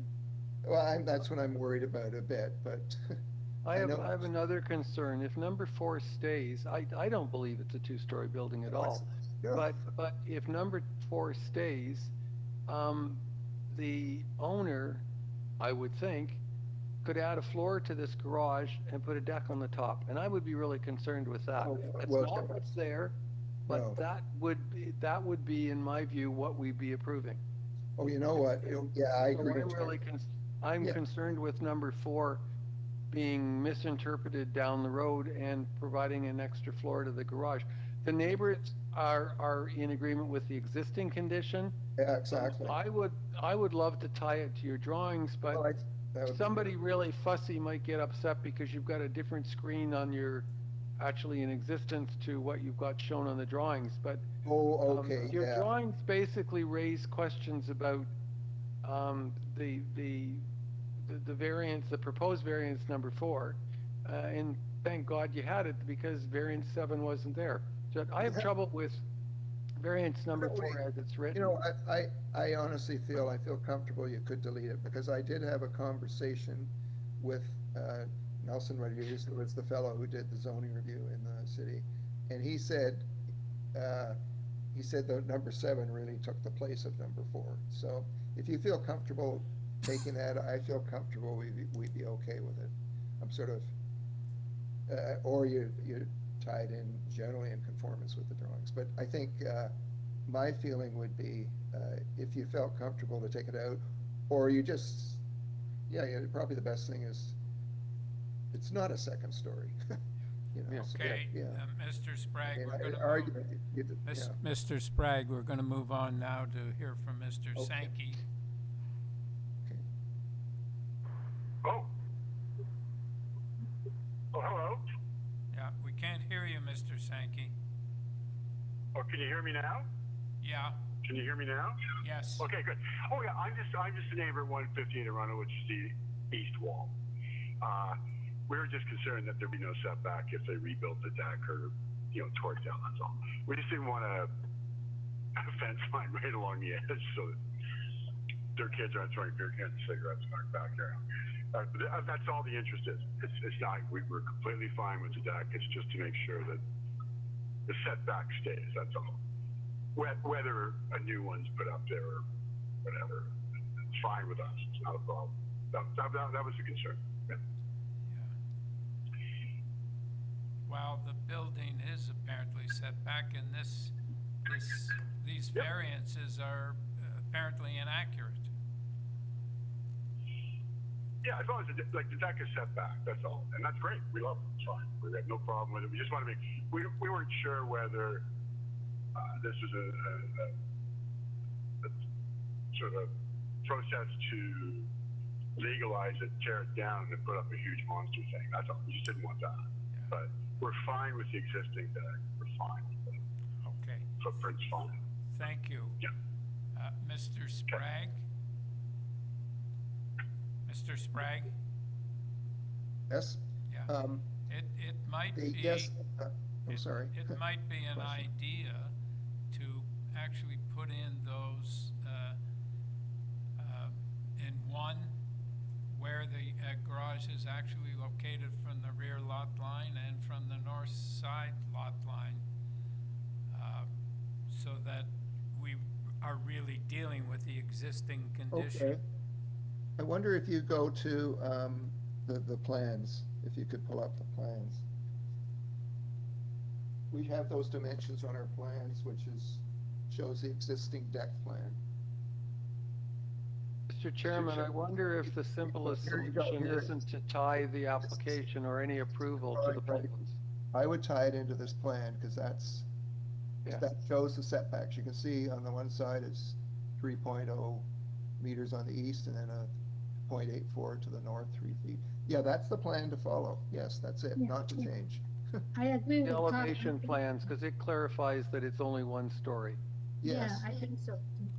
Yeah, but I think, Carl, that the problem is that if we approve it at 0 meters, and that's contradicted by the plan, they're still going to be entitled to 0 meters, because it's not a potential building, it's an existing building.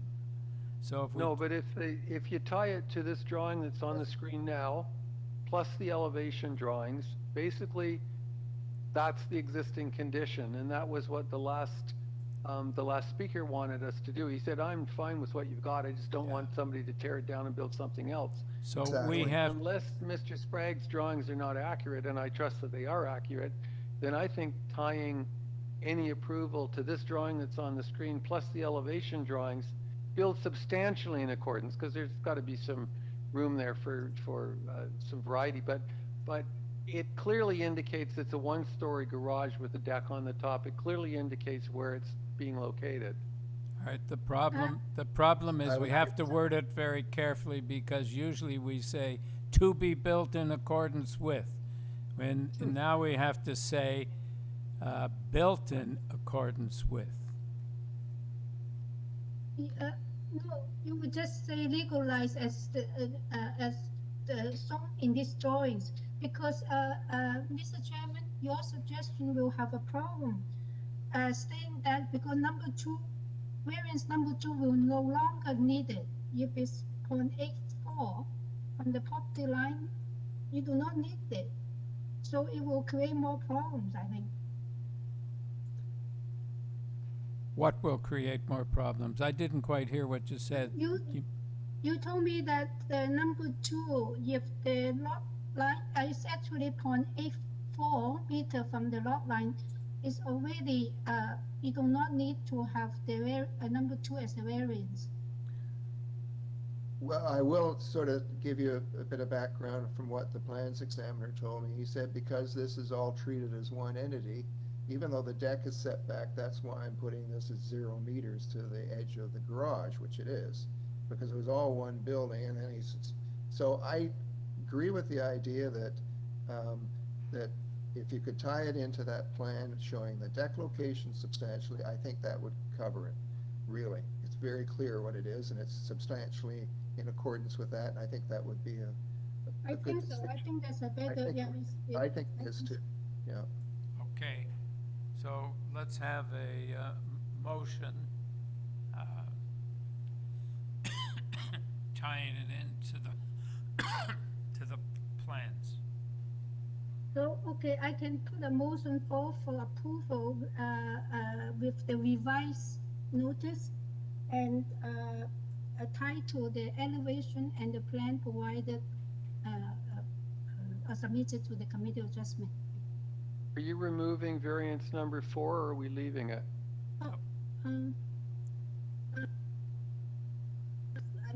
I think we should remove it. Yeah, we were removing it. Yeah. Okay. Yeah.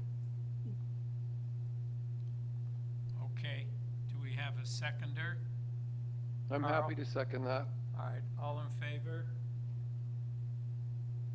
Have your approval. I didn't see Peter. Peter, are you in favor? Yes, thank you. So members, just the wording will be something to the effect, the deck shall be restricted to the dimensions illustrated on the floor and elevation plans. And then the rest will be the typical wording.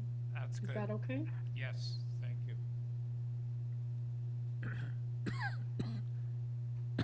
60 Plato Boulevard.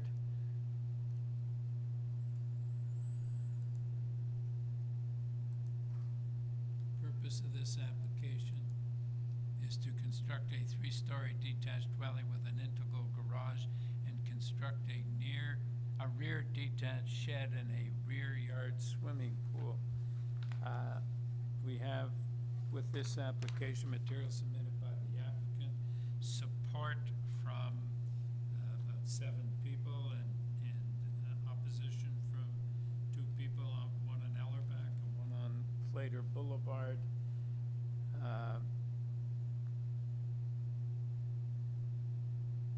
Mr. or Mrs. Batey Sorba? Yes, this is Andrew Batey Sorba. Yeah, okay. Let us have your address, sir. My address is 264 Jane Street. Okay. And, all right, you better give us a short presentation. We have some opposition. Oh, no, sorry. Sorry, I didn't hear you. Can I present the project? Yes, please. Sorry, Okay, sorry. through you, Mr. Chair, I just wanted to note that we're unable to reach Susan Parker, who is the opposition on this file. Yeah, well, we better have a presentation anyhow, just in case she shows up. Okay, go ahead, sir. Okay, is the supplemental material available?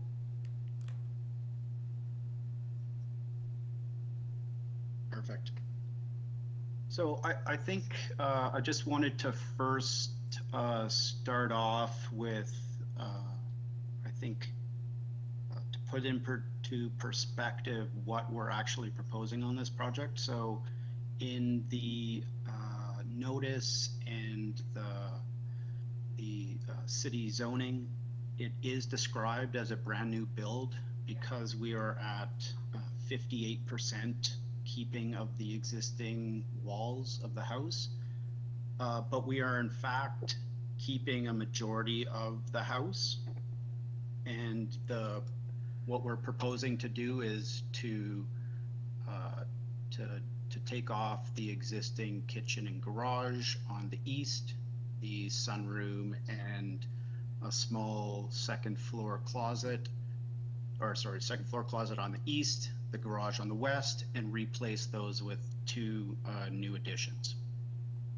And so this image right here kind of shows to the effect that we are keeping the center of the house and just adding to it as a series of bookends.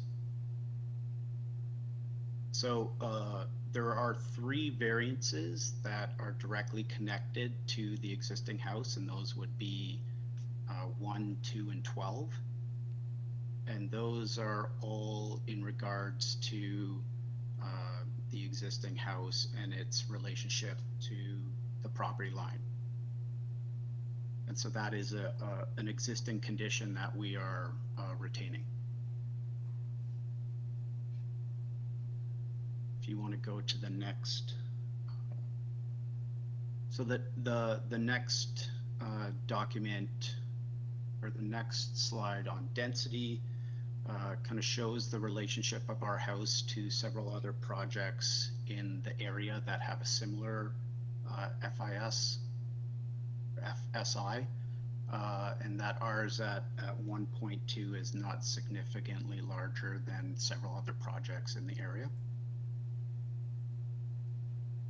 If you go to the next one,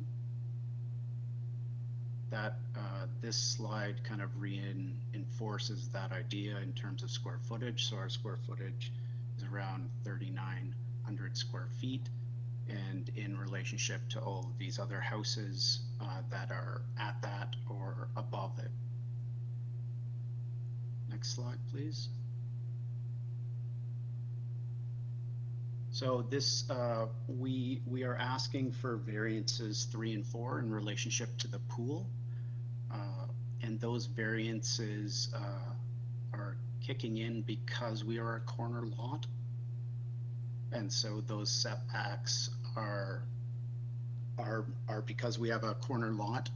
There are several other houses in this neighborhood, one directly across us on a corner lot that has a pool as well. So we feel that's not extreme and minor in nature.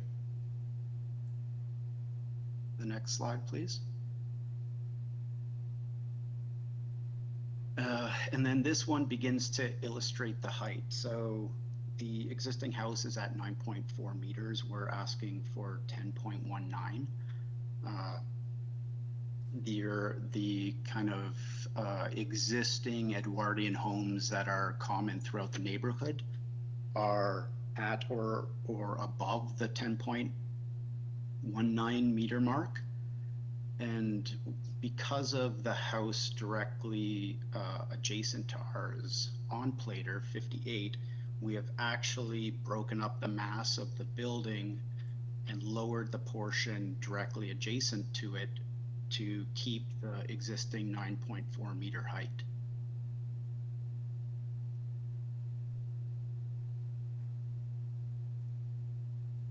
And then if I could just address some of the other variances.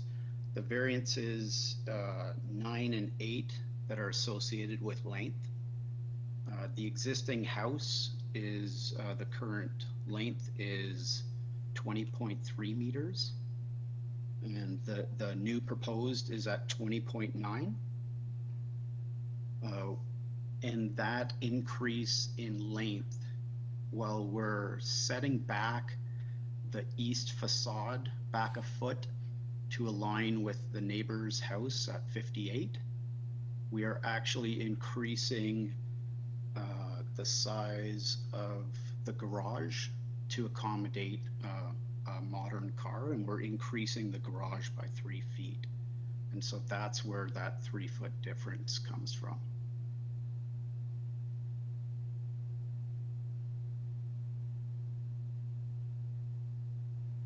So, sir, your time is up. If you can wrap up.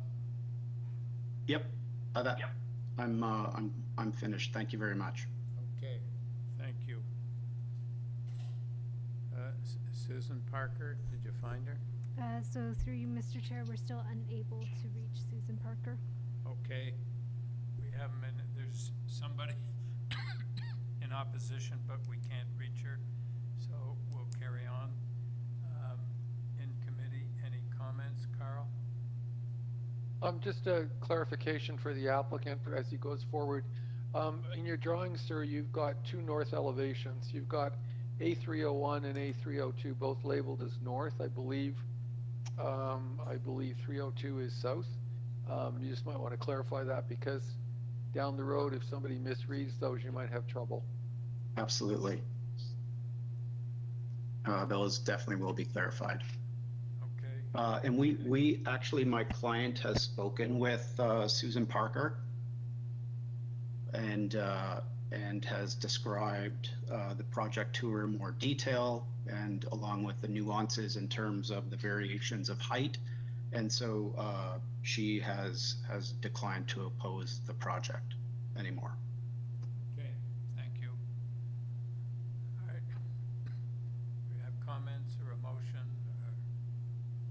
I'll start off. I think when I first looked at this, I was a bit concerned because of the sheer number of variances, but looking more closely, and particularly with the materials provided by the applicant, I think this is a sensitively done rebuild, and it's nice to see a main portion of this house being retained, and then the additions being subservient to that. I think the peaked roofs help break up the massing and reflect kind of the original intent of the house. So I think this is a sensitive renovation / rebuild that has minimal negative impacts on the neighborhood. So I would move to approve with no conditions. Seconder, Carl, thank you. All in favor? You have your approval, sir. Thank you. 205 Joffrey Street. Purpose of this application is to alter the existing 3-story detached dwelling by constructing a rear 1-story addition and the 2 rear dormers, as well as performing interior alterations. We have material submitted by the applicant and 1 letter in opposition. Ms. Fong? Yes, hi, how are you? Good. Can we have your name and address for the record? Absolutely. It's Vanessa Fong, agent and architect for the owner, and office address is 11 Watkinson Avenue, Toronto. Okay, so Ms. Fong, I don't think we're going to need a presentation. Okay. Panel, you need a presentation, or can we take this into committee? So put them on full screen, because I can't really see them. Okay. Yes, Carl. Mr. Chairman, I can just barely hear you. I don't know if the other panel members are having the same problem. The only thing I'd like to know, Ms. Fong, is can you speak a bit to the fact that there's no parking provided? One of the people that was opposed mentioned that, and in this location and on this street, that seems like an odd thing, but there may be something that I'm missing. Definitely, yeah. It is a technicality in nature. I don't know if staff can pull up, but there's some images that we provided, presentation material of just like a photographs of the front of the house. But essentially there is a side driveway, but it only measures 2.2 meters wide. It's an existing condition, so technically it doesn't conform to what the bylaw states as the width of a driveway. So technically we cannot provide a legal parking spot there, but there is a driveway that you can see there on the left of the house. It just doesn't meet the 2.6 meter requirement. So practically you'll still be able to park beside the house. Yeah, you can actually see, yeah, okay, yeah. Yes. I have another question. The same question, probably looking at a different way.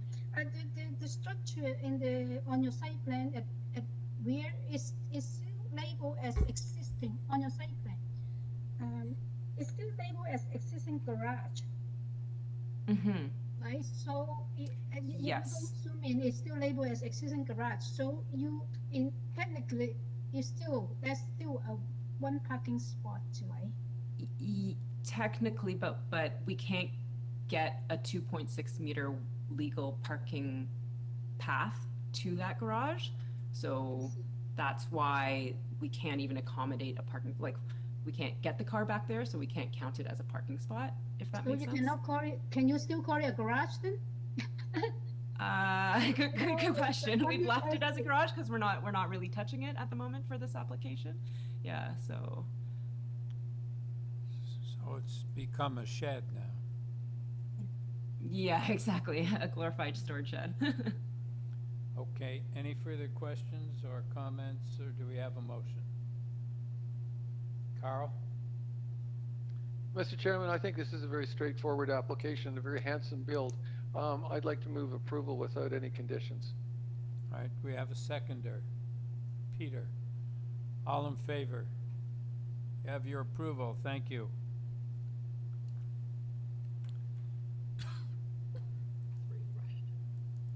503 Rushton Road.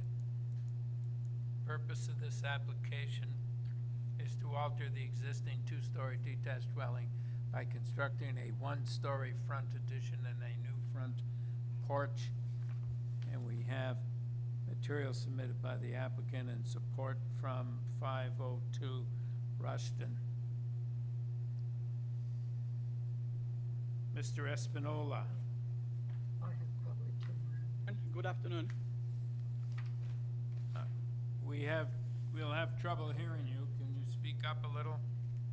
Good afternoon, Mr. Chairman. Nelson here as the agent for the application. Yeah, we can hear you now.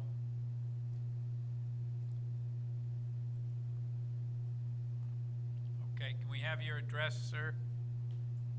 Yes, the address is 1726 St. Clair Avenue West. Okay. Can you give us a very brief rundown? Sure. Basically, all we're doing is a very modest front addition for the purpose of accommodating a foyer and a closet. The addition is within the footprint of the existing front porch, which is something that is sort of similar to what already exists in the neighborhood.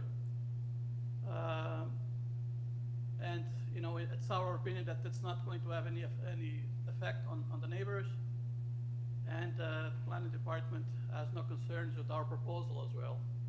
All right, could you tell us about number 4 and 5? You say you have landscaping, 48.5% landscaping, but no soft landscaping. So what's the situation? That's correct. It's Mr. Chairman, these are existing conditions. Presently, there is no soft landscaped area, and we're a bit deficient on landscaping. But these are existing conditions, just like conditions number 2 and 3. They're all existing conditions. Okay. All right. Panel, do you have any questions, or do we have a comments, or do we have a motion? Yes, Peter.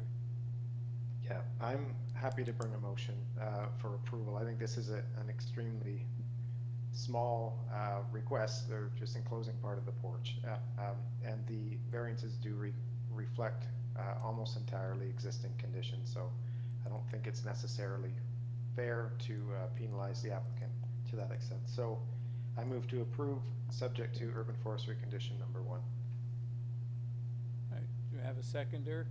Thank you, Yim. All in favor? Have your approval. Thank you. 20 Wayland Avenue. Purpose is to alter the existing two-story detached dwelling by constructing a two-story rear addition. With this, we have material submitted by the applicant and a form letter in support.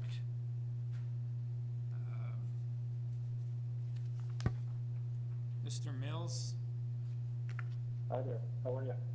Yeah. Hello? Okay. Oh, hi there.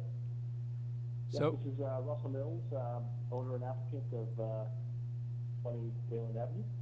All right, Mr. Mills, I don't think we need I don't think we need a presentation panel. Do you have any questions, or do we have comments or a motion? Yes, Yim? Yeah, I don't have any problem with this application, and I think the variance they're asking for a minor.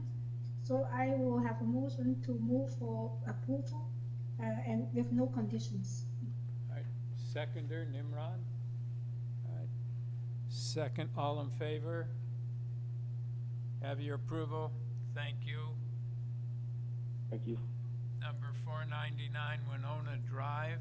Purpose of this application is to construct a new 3-story dwelling with a rear basement walkout, a main floor deck, a second-story balcony, and a third-floor roof terrace. The building will contain a secondary suite in the basement.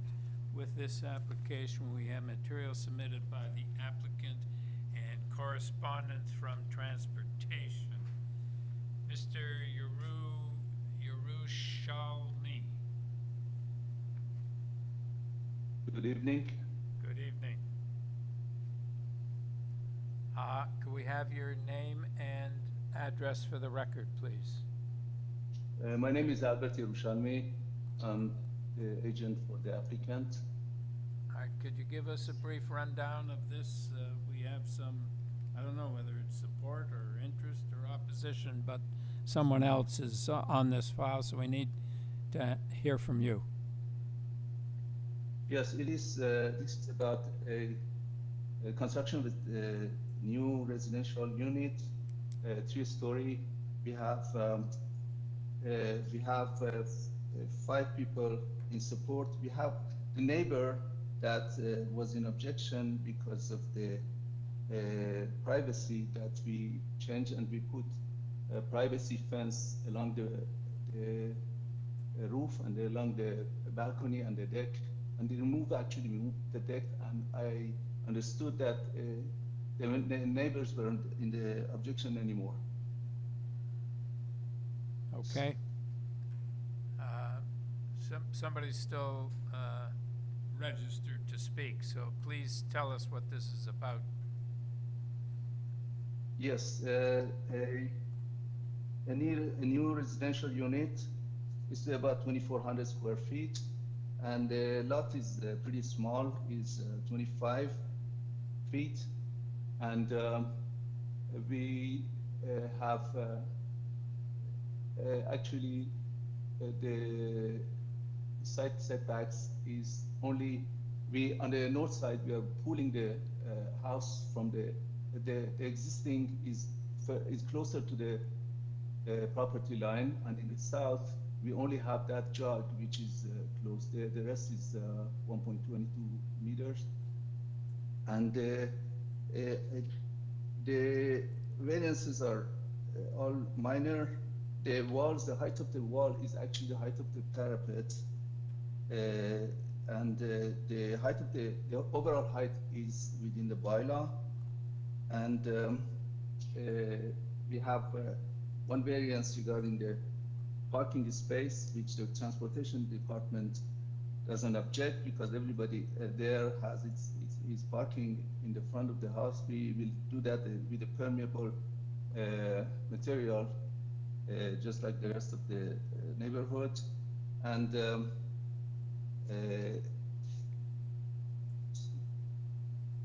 the building length is about 0.27 meters more than what is supposed to be. The building depth is about 0.34 meters more than what's supposed to be.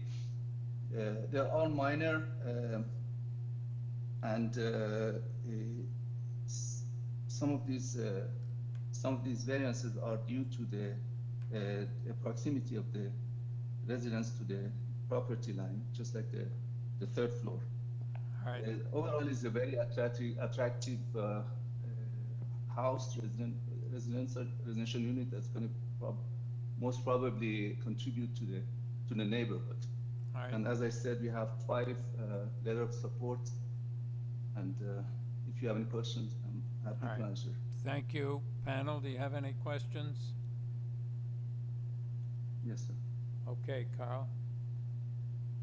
Did I hear you say that you provided screening on the balcony? Because I was going to ask you if you would provide screening on the north. What do you put, presumably on the north and the south boundaries? What are you putting there? I'm putting a matte glass, 6 feet high. That you won't see anything. They won't see you.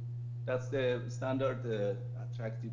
The cheap one is wood, but that wood is gonna ruin the face. We put glass, So which it's is an pretty opaque. effective.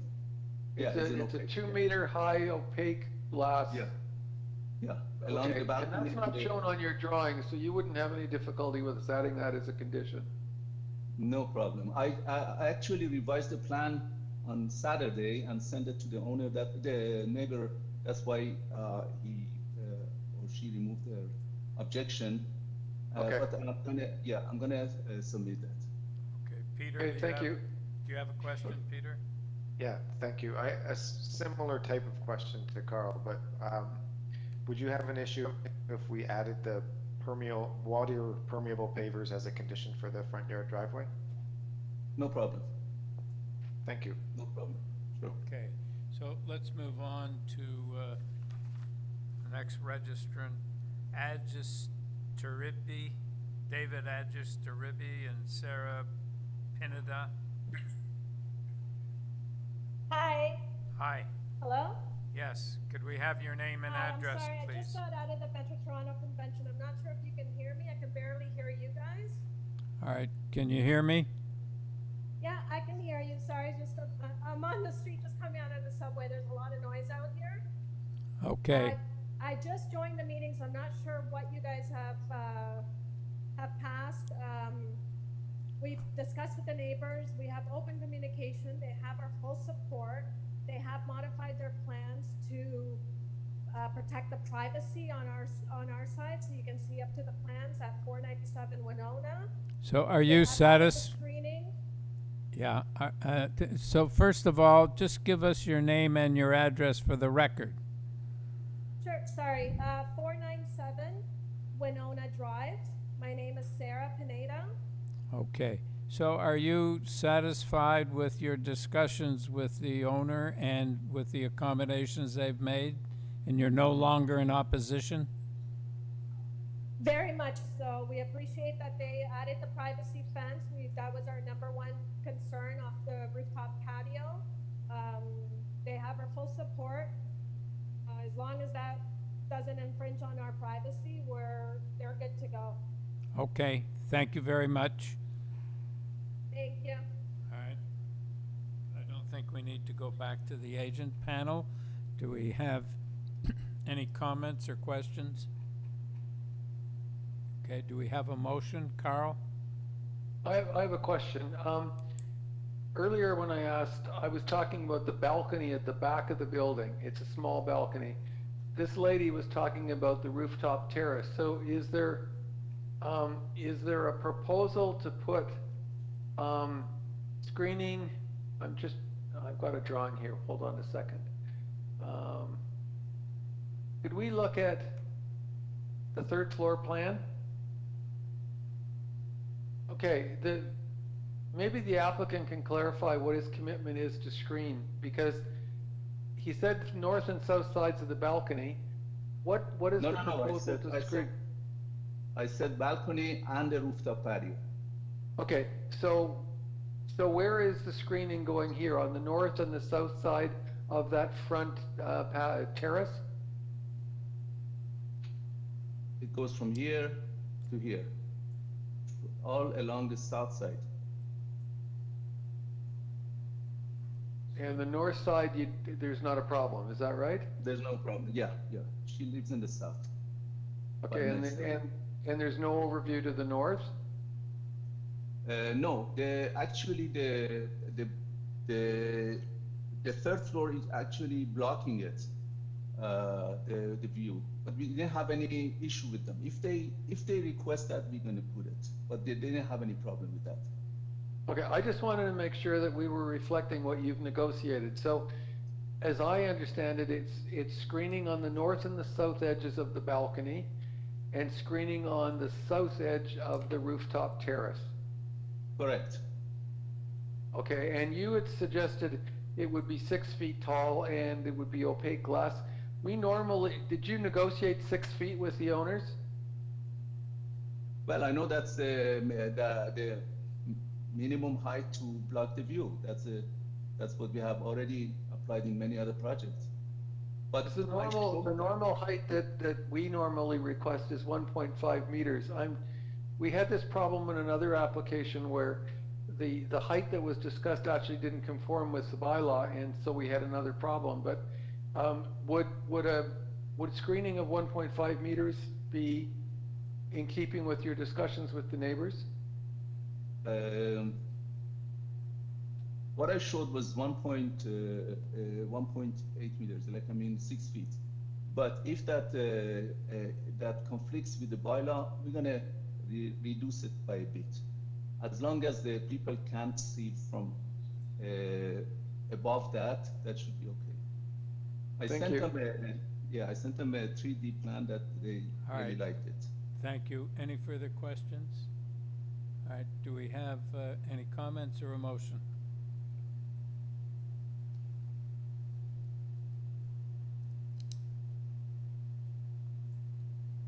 Yes, Carl?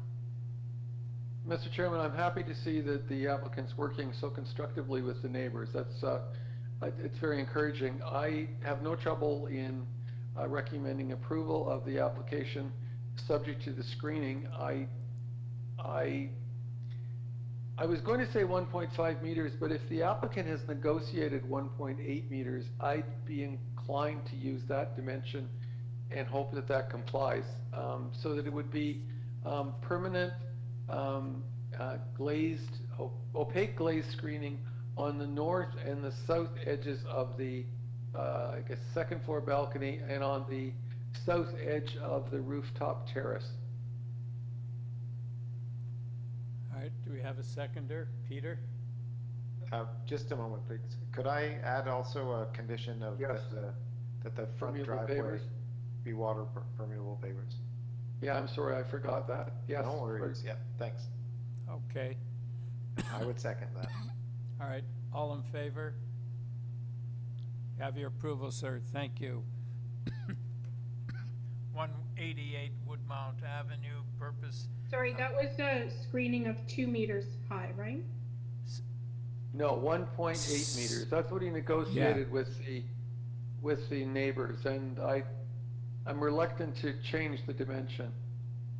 I just thought I heard 6, so I just wanted to confirm. Well, Yeah, you did. You heard 6 feet, and Okay. what he mentioned that 1.8 meters was 6 feet, which it isn't. But if he said 1.8 to the neighbors, I'm happy to go with whatever they've negotiated. Okay, as long as it's not 6 meters, I'm good. Thank you. Yeah, it's not 6 meters. Yeah, no. 188 Woodmount Avenue. The purpose is to alter the existing two-story detached dwelling by enclosing the existing front porch. With this application, we have material submitted by the applicant. Mr. Smith? Good evening, Mr. Chair. Jay Smith. I'm the agent for 188 Woodmount Avenue. Can we have your address, sir? 2814 Hollington Crescent, Mississauga. Okay. I don't believe we need a presentation from you, panel. Do you have any questions or comments, or do we have a motion? Yes, Nimrod? I can move a motion. I believe that there's only 2 variances, and I believe they are minor, enclosing the front porch. And I noticed that several other homes on the street have also done enclosures at the front porch. So I believe it's minor, and I would move approval. Okay, do we have a seconder? Yes, Yim, all in favor? You have your approval, sir. Thank you. 50 Winnett Avenue. The purpose of this application to alter the existing 2-story semi-detached dwelling by constructing a front second-story balcony, a front second-story addition, and a rear two-story addition. With this application, we have materials submitted by the applicant. We have support from 30 and 46 Winnett Avenue. Mr. Bartlett. Hi, I'm Bruce Bartlett. My wife and I are the homeowners here at 50 Winnett. Okay, thank you. I don't believe, sir, we need a presentation. Is there something you wanted to say before we go into committee? Yeah, and we also have verbal agreements from our immediately adjoining neighbors at 52 and 48 Winnett. Oh, that's good. Good. Thank you. Panel, do you have any questions? Do you have any comments? Do we have a motion? Peter. Yes, thanks. That was going to be my question about the neighbors, so that's nice to hear there's verbal agreement. I think this is a sensitively done project. I think it's really restrained and staying within the character of the neighborhood, and the renderings help to convey the impact of this proposal, which is very minimal. So I move to approve with no conditions. Seconder. Yes, Carl. All in favor? I agree that this is a very sensitive proposal, and I'm happy to second it. We already passed it, Carl. Okay, well, glad I'm in agreement then. Okay, thank you. 177 South Kingsway. The purpose is to construct a new two-story detached dwelling. With this, we have materials submitted by the applicant, correspondence and support from 95 Lavinia, and 8 form letters in support. Mr. Zabzuni. Hello, I'm Mark Zabzuni at 1140 the Queensway. Okay, so Mr. Zabzuni, yes, I don't think we need a presentation. Panel, you have any questions or comments? Do we have a motion? Yes, Nimrod. I just had a question. I noticed that the community association indicated that if this was to be approved, that it be tied to the plans. And did the applicant have a problem with that? I would say no real problem as long as it's substantially, just in case, if it affects material changes, minor stuff. So yeah, I would say no problem with that if it's substantial. Yeah. Okay. So Nimrod, do you have a motion? Yeah, so I would move approval of the requested variances. There are only 2, and I do believe they are minor. And I would add a condition that it be substantially in accordance with the plans. All right, and forestry condition number 2, I believe. Yes. Yes, that's correct. Okay, do we have a seconder? Carl? All right, all in favor? Yes. All in favor? You have your approval, sir. Thank you. Number 52 Garden Avenue. The purpose of this application is to alter the existing 2-story detached dwelling by constructing a rear second-story addition, a front 2-story addition, and a front covered porch. We have with this material submitted by the applicant, 10 form letters in support. Mr. Montgomery. Good evening. My name is Chris Montgomery. I'm the agent and architect for the owners. Yes. So let me just take a look at this to see.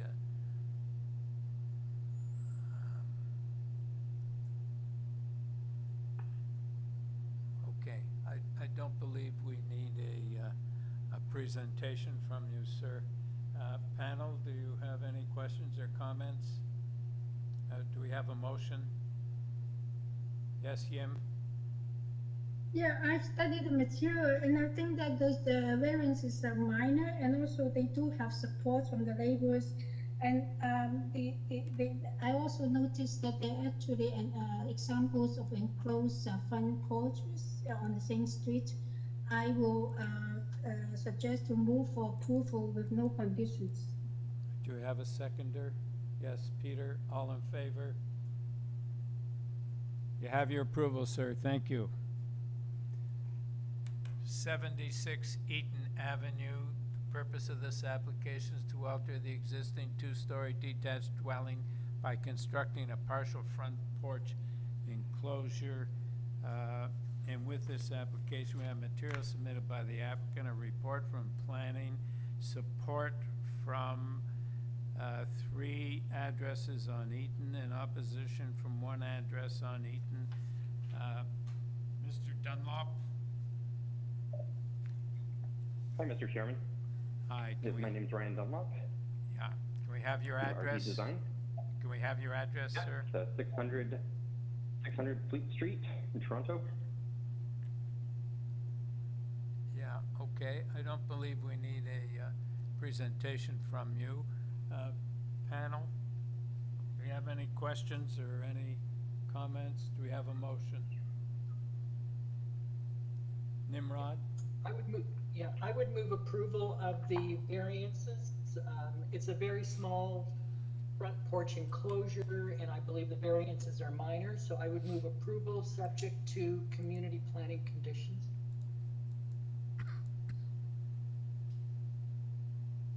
Okay. Do we have a seconder? Yes, Yim? All in favor? You have your approval, sir. Thank you. Number 3847 Coleridge Avenue. The purpose of this application to alter the existing two-story detached dwelling by constructing a rear two-story addition. We have material submitted by the applicant. We have a report from Urban Forestry, and we have support from 45 Coleridge Avenue. Mr. Tapson or Miss Lee? Yeah, hi, this is Brad Tapson here. Yes. Okay. So I am... Go ahead, sir. Yeah, so I'm the agent and architect for the clients. And your address, sir? My address is 107 Hamilton Street. Okay. Yeah, I don't believe we need a presentation from you. Panel, do you have any questions? Yes, Carl? Mr. Chairman, the variances requested are modest, in my opinion. I think that the addition is in keeping with the surroundings and the community character. I'd like to move approval of the application subject to forestry number 1 and number 2. All right, just a minute. Before we proceed, Nimrod, do you have a question? Yeah, my question related to variance number 3, dealing with the eaves, where the variance is to approve encroaching, I believe, onto the adjacent lot. And I'm not quite sure how we can approve a variance that applies to a different lot. I think I can maybe clarify that a little bit. According to the survey, the existing roof encroaches onto the property line by 0.1 meters. Our proposed roof was cut back from that line, so it is actually set back from the property line by 0.1 meters, projecting from the side wall by 0.35 meters. So the existing roof we're not touching. We are cutting our new roof line back so that it stays on our side of the property. So what does that mean when you say you're not touching the existing roof? Because we are placing the addition on the rear of the house. So And the existing So you're I'm going to sorry, leave... number 3 then applies basically to the existing, it's an existing condition, right? Yeah. But just to clarify, the committee members are only dealing up to the lot line. Anything else, if you need approval, you will need encroachment agreements with the neighbors. Yes, so our proposed work will not encroach on the property line. Okay, so Barbara, can we approve a condition of encroaching beyond the south lot line? No, because, so the variance will be to I looked at the zoning review on this one because I had a concern as well. But that's how they worded it, because they're trying to capture what's there. But the committee is only dealing with up to the lot line, so a 0 setback. So should we refuse the variance for number 3? No, because the zoning examiner has identified it. I think they want to just clear up if something, what if the overhang was built beyond a permit or something like that. So they want to clarify that so that everything is. So we can't refuse it, and you told me we can't approve it. What do we do with it? No, you can, I'm just letting the applicant know that the committee's only approving it to a 0 setback. Okay, even though it says 0.13 beyond the south? Yeah. Oh, okay. Yeah. All right. So can I clarify, when I moved the motion, what I thought I was doing, and if I'm wrong, I need to know. I thought that this particular variance was responding to an existing condition, and therefore it in fact was a technical thing, but it was really not going to govern the setback of the eave. Am I correct that has to do? It's worded that way because of an existing condition, and we're not giving approval to go into an adjacent property with the proposed eaves. That was what I thought I was doing. Is that correct? That's correct, Carl. You can only approve it to the lot line, but it's stipulated because it's an existing condition. Yeah. Okay, do we have a seconder? Yes, thanks, Peter. All in favor? Have your approval, sir. Thank you. 63 Harcourt Avenue. The purpose of this application is to alter the existing 2.5-story semi-detached dwelling by constructing a rear 3rd-story addition, a rear 1-story addition, and a rear deck. We have material submitted by the applicant and correspondence from planning. Mr. LeBlanc? Yeah, hello, this is Stéphane Leblanc. Yes, can we have your address, sir? Yes, my address is 550 Queen Street East. I'm the architect and applicant for the project. Okay.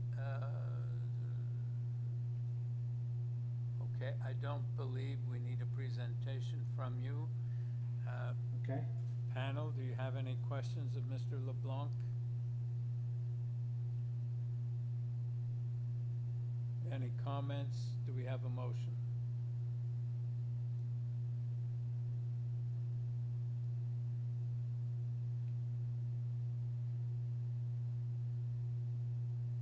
Yes. Yeah, I'll move a motion. I believe the variances are minor in nature, and so I will move approval subject to conditions from community planning. Okay. Do we have a seconder? Yes, Carl. All in favor? You have your approval, sir. Thank you.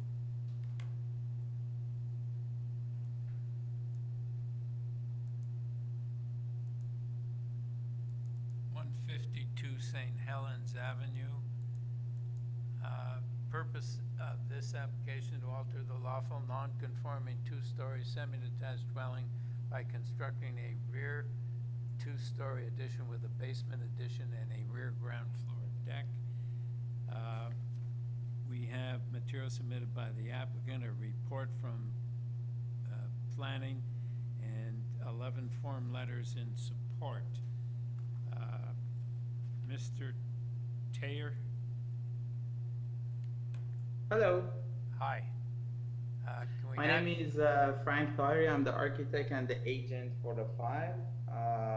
My address is Unit 8087191 Young Street, postal code L3T0C4. I don't know if the staff need any presentation. I don't think we do. It's a legal non-conforming use, and want to do some alterations, we got to give you permission. So So, panel, do you have any questions? Yim? No question. I'm ready to move for approval. Okay, Yep. go ahead. Yeah. Okay, I move for approval subject to the conditions that set out by the staff report to have to be in accordance with the plans that's received March 23rd, November 23rd, 2020. Okay, do we have a seconder? Yes, Peter, thank you. All in favor? Have your approval, sir. Thank you. Now we're going to number 42. 383, 423, and 425 Old Weston Road and 1800-1818 Sinclair Avenue West. This is to obtain consent to sever the property into 2 lots. With this application, we have material submitted by the applicant. We have correspondence from Heritage and reports from engineering, and correspondence and support from the Vice President of Create TO, from Director and Council of Habitat for Humanity,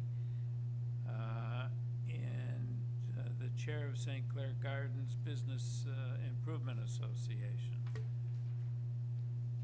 Okay, you didn't get anything from the Prime Minister, I see. Okay, sir, Mr. Nelligan?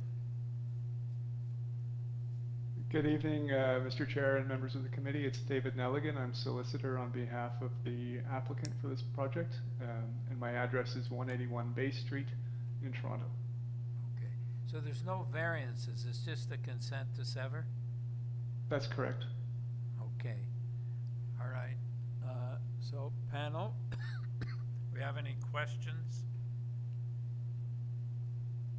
Yes, Carl? Mr. Chairman, this is an example of why a covering letter is so helpful. This was a very good covering letter. It clearly gave an indication of the depth of the application. I have no difficulty with it all. I think it's a wonderful proposal to allow Habitat for Humanity to proceed with some affordable housing. I would like to move approval subject to the standard development engineering conditions for consent. Yes. Seconder? Nimrod? Thank you. All in favor? You have your approval, sir. Thank you very much. 41 Claremont Street.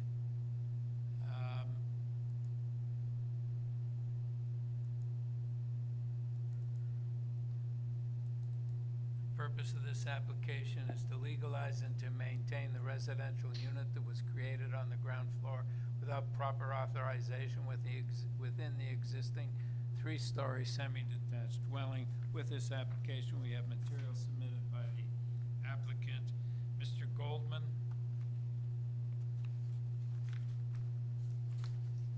Hello, members of the committee. It's Barry Goldman speaking. I am the architect and the agent for this application. My address is 321 Karloff, Suite 203. I believe the application is minor and meets the 4 tests. I'm happy to make a presentation if you like. Otherwise, I can answer any questions you have. Yeah, I don't think we need a presentation. Panel, do you have any questions, or can we have a motion? Yim? Yes, I have a motion for approval, and I'm glad I'm going to move for approval for the last item of the day. Seconder? With no condition. Yeah, Carl? Can I ask a question before you take a vote, Mr. Chairman? Okay. Could the applicant explain, in the proposal before us, there's 1 parking space will be provided, and in the previous proposal, there was 2 parking spaces provided. I'd just like to know what changed. That was a typo. I think the issue was they were parking in the driveway, which is not on their property. There is one parking space within the building in the garage. So functionally there were two, but legally there is one parking space. So the current description is correct, one parking space. That is correct. Okay, I would second the motion that Yim has put forward. Okay, all in favor? Have your approval, sir. Thank you very much. Thank you very much. Have a good evening. All right, thank you. We finish at 7:19. Thank you, panel. Thank you, Mr. Chair. Thanks, Don. Thanks, Thank guys. you, everybody. Thanks, staff. Yeah, Thanks to everybody. Have a good night.